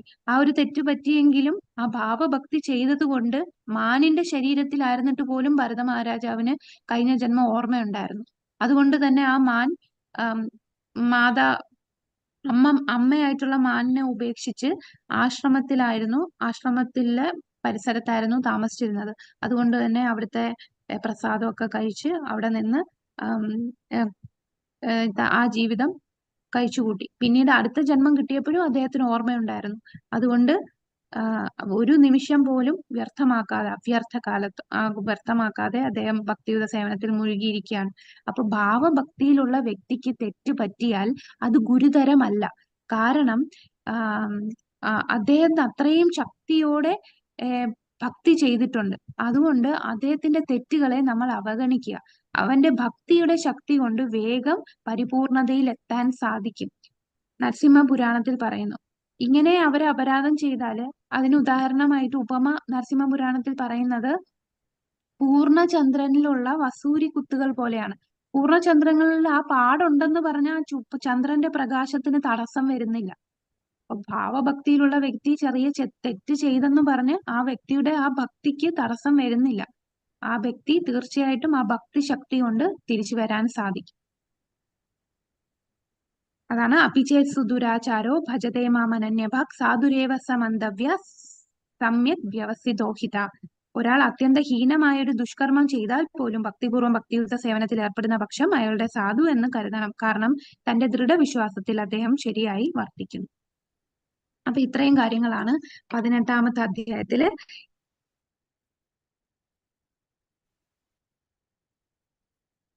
ഇനി നമ്മുടെ അവസാനത്തെ അധ്യായമാണ് പ്രേമത്തിന്റെ ഭക്തി വികസനം. ഇപ്പൊ 10 മിനിറ്റ് കൂടെ ഉള്ളൂ. ഇത് വളരെ ചെറിയ ചാപ്റ്റർ ആണ്. പ്രേമത്തെ കുറിച്ച് അധികമൊന്നും ഇതില് ഒരുപാടൊന്നും ഇല്ല, കുറച്ച് കാര്യങ്ങളേ ഉള്ളൂ. അപ്പൊ പ്രേമം എന്ന വാക്ക് ഭൗതിക ലോകത്ത് ശരിക്കും പ്രേമമുണ്ടോ? ഭൗതിക ലോകത്തുള്ളത് എന്താണ്? കാമം മാത്രമേ ഉള്ളൂ അല്ലെ? കൃഷ്ണനെ പ്രീതിപ്പെടുത്താൻ കൃഷ്ണ ഇന്ദ്രിയ ഇച്ഛ പ്രേമ നാമ. ഭഗവാന്റെ ഇന്ദ്രിയങ്ങളെ പ്രീതിപ്പെടുത്തുന്നത് മാത്രമേ പ്രേമമുള്ളൂ. അപ്പൊ ഭഗവാനുമായി ബന്ധപ്പെടുത്തി മാത്രമേ പ്രേമം എന്നുള്ള വാക്ക് ഉപയോഗിക്കാനാവൂ. ഭൗതിക ലോകത്ത് കാമം മാത്രമേ ഉള്ളൂ. പ്രേമം കാമം തമ്മിൽ വളരെ അന്തരമുണ്ട് അല്ലെ? ഒരു സ്വർണവും ഇരുമ്പിനെയും പോലെയാണ് പ്രേമവും കാമവും. അപ്പൊ എന്താണ് പ്രേമഭക്തി? ഭാവം ഹൃദയത്തെ പൂർണ്ണമായി, അപ്പൊ ഭാവം പൂർണ്ണതയിൽ എത്തുമ്പോഴാണ് പ്രേമമായി മാറുന്നത്. നമ്മൾ നേരത്തെ പറഞ്ഞു, ഭാവം എന്ന് പറഞ്ഞാൽ ഒരു പൂ മുട്ട് പോലെയാണ്. ആ മുട്ട് വിരിഞ്ഞ് പൂവായി മാറുമ്പോൾ അത് പ്രേമമായി. നേരത്തെ പറഞ്ഞു സൂര്യന്റെ ഒരു കിരണമാണ് ഭാവം. ആ സൂര്യൻ പൂർണ്ണമായി ഉദിച്ചുയരുമ്പോൾ അത് പ്രേമമായി മാറി. അപ്പൊ ഭാവം ഹൃദയത്തെ പൂർണ്ണമായി മയപ്പെടുത്തുകയും ഭഗവാനുള്ള ബന്ധത്തിൽ വലിയ ഉടമസ്ഥാവകാശം നൽകുകയും അത്യന്തം ഘനീഭവിക്കുകയും തീവ്രവും ആകുമ്പോൾ അതിനെ പ്രേമം എന്ന് വിളിക്കുന്നു. അപ്പൊ പ്രേമഭക്തിയിലുള്ള വ്യക്തിയെ വേറെ ഒന്നിനും അദ്ദേഹത്തെ അതിൽ നിന്ന് പിന്തിരിപ്പിക്കാൻ സാധിക്കില്ല. പ്രേമഭക്തിയിലുള്ള വ്യക്തിക്ക് ഒരിക്കലും വീഴ്ച സംഭവിക്കില്ല. പ്രേമഭക്തി എന്ന് പറഞ്ഞാൽ ഭഗവാൻ തന്നെ അവരുടെ നിയന്ത്രണത്തിലാകും. അവരുടെ പറയുന്നത് പോലെ ഭഗവാൻ നിൽക്കും. ആ ഭക്തിയാണ് പ്രേമഭക്തി. വളരെ ഘനീഭവിച്ചതാണ്, നല്ല കട്ടിയുള്ളതാണ് ആ ഭക്തി. ആ കട്ടിയുള്ള ഭക്തിയില് വേറെ ഒന്നിനും തുളച്ചു കയറാൻ പോലും പറ്റില്ല. അത്രയ്ക്ക് കട്ടിയായിട്ടുള്ള ഘനീഭവിച്ച ഭാവമാണ് പ്രേമം എന്ന് പറയുന്നത്. അവിടെ അവർക്ക് ഭഗവാനുമായിട്ടുള്ള ഉടമസ്ഥാവകാശം, ബന്ധത്തിൽ വലിയ ഉടമസ്ഥാവകാശം നൽകുന്ന ഒരു തലത്തിലേക്ക് ഉയരുകയാണ്. അപ്പൊ ഇതിന്റെ പ്രാഥമിക സവിശേഷമാണ് തീവ്രവും പൂർണ്ണവുമായ പക്വമായ ഭാവാവസ്ഥ. ഇത് ഹൃദയത്തെ പൂർണ്ണമായി മൃദുവാക്കുന്നു. കൃഷ്ണനോടുള്ള തീവ്ര ഉടമസ്ഥാവകാശം ഉണ്ടാകുന്നു. പ്രേമത്തിന്റെ തരങ്ങൾ. ഈ പ്രേമം തന്നെ 2 തരത്തിലുണ്ട്. അപ്പൊ ഇവിടെ വേറൊരു കാര്യം നമ്മൾ ശ്രദ്ധിക്കേണ്ടത്, ഈ 19-ാമത്തെ അധ്യായത്തിൽ ഒരു കാര്യം പറയുന്നുണ്ട്. ഈ 189-ാമത്തെ പേജില് 2-ാമത്തെ പാരഗ്രാഫ് ഒന്ന് വായിക്കാമോ? മാതാജി വായിച്ചു. ഭഗവത് പ്രേമം എന്നാൽ മറ്റുള്ളവരുടെ നേരെയുള്ള പ്രേമം എന്ന് വിളിക്കപ്പെടുന്ന ഭാവത്തെ പൂർണ്ണമായും ഉപേക്ഷിക്കുക എന്നതാണെന്ന് ഭീഷ്മരെ പോലുള്ള പ്രാമാണികന്മാർ വിശദമാക്കിയിട്ടുണ്ട്. മറ്റുള്ളവരോടുള്ള ആഭിമുഖ്യം പ്രമാണിച്ച് പിൻവലിച്ച് വാത്സല്യം മുഴുവനും ഒരാളിൽ മാത്രമായി സംവേശിപ്പിക്കലാണെന്ന് ഭീഷ്മർ പറയുന്നു. ഈ ശുദ്ധപ്രേമം 2 അവസ്ഥയിൽ ഭഗവാനിലേക്ക് മാറ്റിപ്പതിക്കാൻ കഴിയും. ഹർഷോന്മാത്ത മൂലവും ഭഗവാന്റെ ഓക്കെ. അപ്പം ഇവിടെ പറയുന്നത് ഈ പ്രേമം എന്ന് പറയുന്നത് വേറെ ഒന്നിനെയും വിളിക്കാൻ പറ്റില്ല. നമ്മളുടെ ഭൗതിക ലോകത്തുള്ള ഒന്നിനെയും പ്രേമമായിട്ട് നമ്മൾ വിളിക്കില്ല. ഭീഷ്മരെ പോലുള്ള പ്രാമാണികർ അതിനെ കുറിച്ച് പറയുന്നതാണ്. മറ്റുള്ളതിനോടുള്ള ആഭിമുഖ്യം പിൻവലിച്ച് ഒരാളിൽ മാത്രം, ആ ഒരാളെന്ന് പറഞ്ഞാൽ അത് ഭഗവാനോ വിഷ്ണു തത്വമോ ഭഗവാൻ കൃഷ്ണനെയോ അല്ലാതെ വേറൊന്നിനോടുമുള്ള ആകർഷണത്തെ നമ്മൾ പ്രേമം എന്ന് പറയില്ല. ഭൗതികമായിട്ട് ചില വ്യക്തികൾക്ക് ഒരു വ്യക്തിയോട് തീവ്രമായിട്ടുള്ള സ്നേഹമൊക്കെ കാണും. പക്ഷെ അതൊന്നും പ്രേമമല്ല, അത് കാമം മാത്രമാണ്. ഇപ്പോ അത് ബന്ധുമിത്രാദികളോടോ നമ്മുടെ ശരീരത്തിനോടോ വസ്തുക്കളോടോ ഒക്കെ നമുക്ക് മതിയായ ആസക്തി ഉണ്ടാവും. അതൊക്കെ കാമമാണ്. അതുപോലെ ചിലർക്ക് മറ്റ് ദേവീദേവന്മാരോടുണ്ടാവുന്ന ആസക്തി, അതും പ്രേമമല്ല. പ്രേമം എന്ന് പറഞ്ഞാൽ അത് ഭഗവാൻ വിഷ്ണുവിനോടോ അതേ വിഷ്ണു തത്വത്തിനോടോ ഭഗവാൻ കൃഷ്ണനോടോ തോന്നുന്ന ആസക്തിയാണ്. അപ്പൊ അത് നമ്മൾ പ്രധാനമായിട്ടും മനസ്സിലാക്കേണ്ടതാണ്. ഇനി പ്രേമം തന്നെ 2 തരമുണ്ട്. മാഹാത്മ്യ പ്രേമമുണ്ട്, കേവല പ്രേമമുണ്ട്. മാഹാത്മ്യ പ്രേമം എന്ന് പറഞ്ഞാൽ ഭഗവാന്റെ മഹിമാനങ്ങൾ മനസ്സിലാക്കി പ്രേമത്തിലെത്തും. ജ്ഞാനവുമായി മിശ്രിതമായ ഭഗവാന്റെ പരമദിവ്യോത്തമ പുരുഷനാണ് ഭഗവാൻ. ഭഗവാന്റെ ഐശ്വര്യങ്ങളെല്ലാം മനസ്സിലാക്കി നമ്മൾ സാധന ചെയ്ത് ഇല്ലേ, ഇപ്പൊ നമ്മൾ മനസ്സിലാക്കിയത് ഭഗവാന്റെ ഐശ്വര്യം എല്ലാം മനസ്സിലാക്കിയാണ് നമ്മൾ പ്രേമത്തിലോട്ട് പോകുന്നത്. അപ്പൊ അത് മാഹാത്മ്യ ജ്ഞാന പ്രേമം. ഇനി കേവല പ്രേമമുണ്ട്, മിശ്രിതമല്ലാത്തത്. മിശ്രിതമല്ലാത്ത പ്രേമം എന്ന് പറഞ്ഞാൽ അവർക്ക് ഭഗവാൻ പരമദിവ്യോത്തമ പുരുഷനാണ് എന്നതിനപ്പുറം അത് കാരണം ഭഗവാനോട് പ്രേമം തോന്നുന്നതല്ല, ഭഗവാന്റെ മാധുര്യത്തെ അറിഞ്ഞുകൊണ്ട് പ്രേമത്തിലെത്തുന്നതാണ്. അപ്പൊ ഇത് വൃന്ദാവന നിവാസികളിൽ ഉണ്ടാകുന്ന പ്രേമമാണ്. ആ പ്രേമത്തിലെത്തിയതിന് ഉദാഹരണമാണ് ചന്ദ്രകാന്തി. ചന്ദ്രകാന്തി നമ്മൾ നേരത്തെ പറഞ്ഞില്ലേ, നൃത്തം ചെയ്തു, വിഗ്രഹത്തെ കണ്ട് നൃത്തം ചെയ്ത് ഗോപിമാരുടെ ഭാവത്തിലേക്ക് എത്തി. ഗോപിമാർക്കുള്ള ആ പ്രേമത്തിലേക്ക് ചന്ദ്രകാന്തിക്ക് രാഗാനുഗ സാധന ഭക്തിയിലൂടെ എത്താൻ സാധിച്ചു. ആ പ്രേമമാണ് കേവല പ്രേമം. അപ്പൊ കേവല പ്രേമം എന്ന് പറഞ്ഞാൽ ഭഗവാന്റെ മാധുര്യത്തെ അറിഞ്ഞുകൊണ്ടുള്ള പ്രേമമാണ്. മാഹാത്മ്യ പ്രേമം എന്ന് പറഞ്ഞാൽ ഭഗവാന്റെ മാഹാത്മ്യത്തെ കുറിച്ച്, ഭഗവാന്റെ ഐശ്വര്യത്തെ കുറിച്ച് അറിഞ്ഞുകൊണ്ടുള്ള പ്രേമം. അപ്പോ ഈ മാഹാത്മ്യ പ്രേമമുള്ള വ്യക്തികൾ ഭഗവാന്റെ ഏത് ധാമത്തിൽ പോകും? ഭഗവാന്റെ ധാമം വൈകുണ്ഠത്തിൽ പോകും. വൈകുണ്ഠത്തിലാണ് ഭഗവാൻ ഐശ്വര്യ ലക്ഷ്മി നാരായണനായി സ്ഥിതി ചെയ്യുന്നു. അവിടെ ഐശ്വര്യഭാവത്തിലാണ് ഭഗവാൻ. അപ്പൊ ഈ പ്രേമഭക്തി ഉള്ളവർ, അവർക്ക് 4 തരം മുക്തി ലഭിക്കും. സാലോക്യം, സാരൂപ്യം, സായുജ്യം അല്ല, സാലോക്യം, സാരൂപ്യം, സാമീപ്യം, സാഷ്ടി. ഈ 4 തരം മുക്തിയുള്ളവർ മാഹാത്മ്യ ജ്ഞാനത്തോടു കൂടി പ്രേമം കിട്ടിയവരാണ്. അവരെല്ലാം വൈകുണ്ഠത്തിൽ പോകും. എന്നാൽ കേവല പ്രേമമുള്ളവരോ, ഭഗവാന്റെ മാധുര്യത്തിൽ ആകൃഷ്ടനായിട്ടുള്ളവർ, ഗോലോക വൃന്ദാവനം. വൃന്ദാവനവാസികൾക്ക് അവർക്ക് ഭഗവാനെ തൃപ്തിപ്പെടുത്തുക, ഭഗവാന്റെ ഐശ്വര്യം അല്ലെ, ഭഗവാൻ പരമദിവ്യോത്തമ പുരുഷനാണെന്നുള്ളതൊന്നും അവർക്ക് ആ ആന്തരിക ശക്തി കൊണ്ട് അവരത് മറന്നു പോകാൻ, അവർക്ക് അത് അറിഞ്ഞിട്ടല്ല ഭഗവാനെ സ്നേഹിക്കുന്നത്. ഭഗവാൻ തന്നെ അവരുടെ നിയന്ത്രണത്തിലാകും. ആ അവസ്ഥയാണ് കേവല പ്രേമത്തിൽ വരുന്നത്. ഇനി എങ്ങനെ പ്രേമം നേടുന്നു? വൈദ്യ സാധനാ ഭക്തിയിലൂടെ മാഹാത്മ്യ ജ്ഞാനം പ്രേമത്തിലെത്താം. ഇനി ഗോപിമാർക്ക് ഭഗവാന്റെ അസാധാരണമായ കാരുണ്യം കൊണ്ട് പ്രേമത്തിലെത്തിയതാണ് ഗോപിമാർ. അവര് വൈദ്യസാധന ചെയ്ത് ഗോപിമാരായതല്ല, ഭഗവാന്റെ അഹേതുകമായ കാരുണ്യം കൊണ്ട് ഗോപിമാരുടെ പ്രേമത്തിലെത്തുന്നു. മാഹാത്മ്യ ജ്ഞാനം എന്ന് പറഞ്ഞാൽ വൈദ്യസാധന ഭക്തിയിലൂടെ എത്തുന്നു. അപ്പൊ 2 തരം മാഹാത്മ്യ ജ്ഞാന പ്രേമം. വൈകുണ്ഠവാസികൾ ആ ഒരു പ്രേമത്തിലെത്തിയതാണ് കേവല പ്രേമം, വൃന്ദാവനവാസി. ഇനി ഭക്തിയുടെ 9 ഘട്ടങ്ങൾ, അതിനെ കുറിച്ചാണ് അടുത്തത് പറയുന്നത്. ഏതൊക്കെയാണ് ഭക്തിയുടെ 9 ഘട്ടങ്ങൾ? ആദോ ശ്രദ്ധ, പറഞ്ഞോളൂ. ശ്രദ്ധ, സാധുസംഗ, ഭജനക്രിയ, നൃത്തനിവർത്തി, നിഷ്ഠാരുചി, ആസക്തി, ഭാവപ്രേമം. അപ്പം ആദോ ശ്രദ്ധ എന്ന് പറഞ്ഞാൽ നമുക്ക് വിശ്വാസം, സാധുസംഘം എന്ന് പറഞ്ഞാൽ ഭക്തരുമായി സമ്പർക്കം, അവരിൽ നിന്ന് ശ്രവിക്കുന്നു. ഭജനക്രിയ എന്ന് പറഞ്ഞാൽ നമ്മൾ ഗുരുവിനെ സ്വീകരിച്ചിട്ട് സാധന ആരംഭിക്കുന്നത് ഭജനക്രിയയിലാണ്. പിന്നെ നമ്മളുടെ അനർത്ഥങ്ങളൊക്കെ ഇല്ലാതാകുന്നു. അവിടെയാണ് നമ്മൾ രാഗാനുഗ സാധന ഭക്തി വരുന്നത്. പിന്നെ സ്ഥിരവും ശ്രദ്ധയുമായി സാധന ചെയ്യുന്നു. ശക്തവും യാഥാർത്ഥ്യവുമായിട്ട് നമുക്ക് രുചി ഉണ്ടാകുന്നു. പിന്നീട് നമുക്ക് ആസക്തി, കൃഷ്ണനെ പ്രീതിപ്പെടുത്താനുള്ള തീവ്ര ആഗ്രഹം വരുന്നു. പിന്നീട് നമ്മളിപ്പോ പറഞ്ഞ ഭാവഭക്തി, ആ സൂര്യന്റെ കിരണം ഉണ്ടാകുന്നു. ഉറങ്ങിക്കിടന്ന പ്രേമത്തിന്റെ വിത്ത് ഉണരാൻ തുടങ്ങി, നമ്മളെ ഹൃദയം മൃദുവാവാൻ തുടങ്ങി. പിന്നീടാണ് പൂർണ്ണ സൂര്യനെ പോലെ പ്രേമത്തിലെത്തുന്നത്. അത് വളരെ കട്ടിയുള്ള പ്രേമമാണ്. അതിനകത്ത് വേറെ ഒന്നിനും കടക്കാൻ സാധിക്കില്ല. കൃഷ്ണൻ തന്നെ ആ ഭക്തന്റെ അടിമയായി വരുന്ന, ഭക്തന്റെ നിയന്ത്രണത്തിലാകുന്ന അവസ്ഥയാണ് പ്രേമഭക്തി.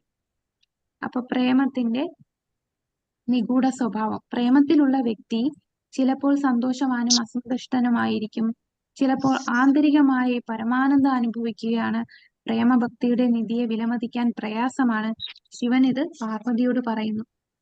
ശിവൻ പാർവതിയോട് പറയുന്ന വാക്കുകളാണ്. അത് 193 പേജില് 2ാമത്തെ പാരഗ്രാഫ്. അതൊന്ന് വായിക്കാമോ? മഹാഭാഗ്യവാന്മാർക്ക് മാത്രമേ ജീവിതത്തിൽ ഈ വിജയം നേടാൻ കഴിയൂ. അത് എല്ലാവർക്കും പ്രേമഭക്തിയിൽ എത്താൻ സാധിക്കില്ല. വളരെ റയറായിട്ട് മാത്രമേ കിട്ടുള്ളൂ. വളരെ കാരണം ഭഗവാൻ തന്നെ അവരുടെ നിയന്ത്രണത്തിലാകുന്നു. അതുകൊണ്ടാണ് പ്രേമഭക്തി ഭഗവാൻ എല്ലാവർക്കും കൊടുക്കാത്തത്. ഭഗവാൻ അവരുടെ കൺട്രോളിലാകും. അപ്പോ അങ്ങനെയുള്ള വ്യക്തികൾക്ക് അവരുടെ ആ പ്രേമഭക്തി വിലമതിക്കാൻ പ്രയാസമാണ്. ഈ 193 പേജില് 2ാമത്തെ പാരഗ്രാഫ് വായിച്ചോളൂ. മഹാഭാഗ്യവാന്മാർക്ക് മാത്രമേ ജീവിതത്തിൽ ഈ വിജയം നേടാനാകൂ. വൈദിക ഗ്രന്ഥങ്ങൾ പഠിക്കുന്ന ഒരു കേവല വിദ്യാർത്ഥിക്ക് ഈ വികാസം എങ്ങനെ സംഭവിക്കുന്നു എന്ന് മനസ്സിലാക്കാൻ വിഷമമാണ്. നാരദ പഞ്ചരാത്രത്തിൽ ശിവൻ പാർവതിയോട് പറയുന്നു, ദേവി, ഭഗവത് പ്രേമത്തിന്റെ ഹർഷോന്മാദം വളർത്തിയിട്ടുള്ള ഈ പ്രേമത്തിന്റെ ഫലമായി സദാ പരമാനന്ദത്തിൽ മുഴുകിക്കഴിയുന്ന ഒരാൾക്ക് ശരീരത്തിൽ നിന്നോ മനസ്സിൽ നിന്നോ ഉണ്ടാവുന്ന ഭൗതികമായ സുഖദുഃഖങ്ങൾ ദർശിക്കാൻ കഴിയില്ലെന്ന് എന്നിൽ നിന്ന് മനസ്സിലാക്കി കൊള്ളുക. ഹരേ കൃഷ്ണ മാതാജി. ഹരേ കൃഷ്ണ. അപ്പൊ ഇതാണ് പാർവതിയോട് ശിവൻ പറയുന്നത്. സദാ പരമാനന്ദത്തിൽ മുഴുകിയിരിക്കുന്ന വ്യക്തിയാണ്. അപ്പോ ആ വ്യക്തിക്ക് ശരീരത്തിൽ നിന്നോ മനസ്സിൽ നിന്നോ ഉണ്ടാകുന്ന ഭൗതിക ദുഃഖങ്ങളൊന്നും ദർശിക്കാൻ കഴിയില്ല, ഭഗവാനെ മാത്രം. അപ്പൊ നമ്മുടെ ഗുരു മഹാരാജിനെ തന്നെ നമുക്ക് ഉദാഹരണമായിട്ട് എടുക്കാം. അദ്ദേഹത്തിന് ശാരീരികമായി എന്തെല്ലാം കഷ്ടതകളാണ്, പക്ഷെ അതൊന്നും അദ്ദേഹത്തെ അലട്ടുന്നില്ല. അദ്ദേഹം സദാ ഭക്തിയുത സേവനത്തിൽ നിരതനായിരിക്കുകയാണ്. ഹോസ്പിറ്റലിൽ ഇരുന്ന് ആണെങ്കിലും അദ്ദേഹം അവിടെ ഇരുന്ന് പ്രീച്ച് ചെയ്യുന്നു, ക്ലാസ് എടുക്കുന്നു. തന്റെ അടുത്ത് കിടക്കുന്ന വ്യക്തികളെ, അവരെ എങ്ങനെ കൃഷ്ണാബോധത്തിൽ കൊണ്ടുവരാമെന്ന് ചിന്തിക്കുന്നു. സദാസമയം ഭഗവത് സേവനത്തിന് നിരതനായിരിക്കുന്ന ഭൗതികമായിട്ടുള്ള ശാരീരിക മാനസിക ക്ലേശങ്ങളൊന്നും അദ്ദേഹത്തെ അലട്ടുന്നില്ല. ആ ഒരവസ്ഥയാണ് പ്രേമഭക്തി. ഹരേ കൃഷ്ണ. അപ്പൊ ഇത്രയും കാര്യങ്ങളാണ് നമ്മൾ ഈ ഭക്തിരസാമൃത സിന്ധുവിൽ കണ്ടത്. 19 അധ്യായം വരെയാണ്. ഭക്തിരസാമൃത സിന്ധു കഴിഞ്ഞു. ഇനി അടുത്ത മോഡ്യൂളാണ്. അപ്പൊ ഇനി നമുക്ക് ഒരു മാസത്തേക്ക് സ്റ്റഡി ലീവാണ്. അസൈൻമെന്റ് സബ്മിറ്റ് ചെയ്യാനുള്ളവർക്ക് സബ്മിറ്റ് ചെയ്യാം. സ്റ്റഡി ലീവ് കഴിഞ്ഞ് നമുക്ക് ക്ലോസ്ഡ് ബുക്ക് എക്സാം ഉണ്ട്, പിന്നെ ശ്ലോക ടെസ്റ്റ് ഉണ്ട്. ശ്ലോക നമ്മൾ അയച്ചിട്ടുണ്ട്, ഗ്രൂപ്പിലുണ്ട്. ഇതിന്റെ റിവിഷൻ ക്ലാസ് നമുക്ക് മണിഭൂഷിത മാതാജി എടുക്കുന്നതായിരിക്കും. ഇതിനകത്ത് ഇമ്പോർട്ടന്റ് ആയിട്ടുള്ള ശ്ലോകങ്ങളെല്ലാം. അതെന്നാണ് മാതാജി? അത് മാതാജി പറയും കേട്ടോ, എന്നാണെന്ന് മാതാജി ഗ്രൂപ്പിൽ അറിയിക്കും. അപ്പം ഇമ്പോർട്ടന്റ് ആയിട്ടുള്ള ചോദ്യങ്ങളും അതിന്റെ ഉത്തരങ്ങളും ഒക്കെ ഡിസ്കസ് ചെയ്യും.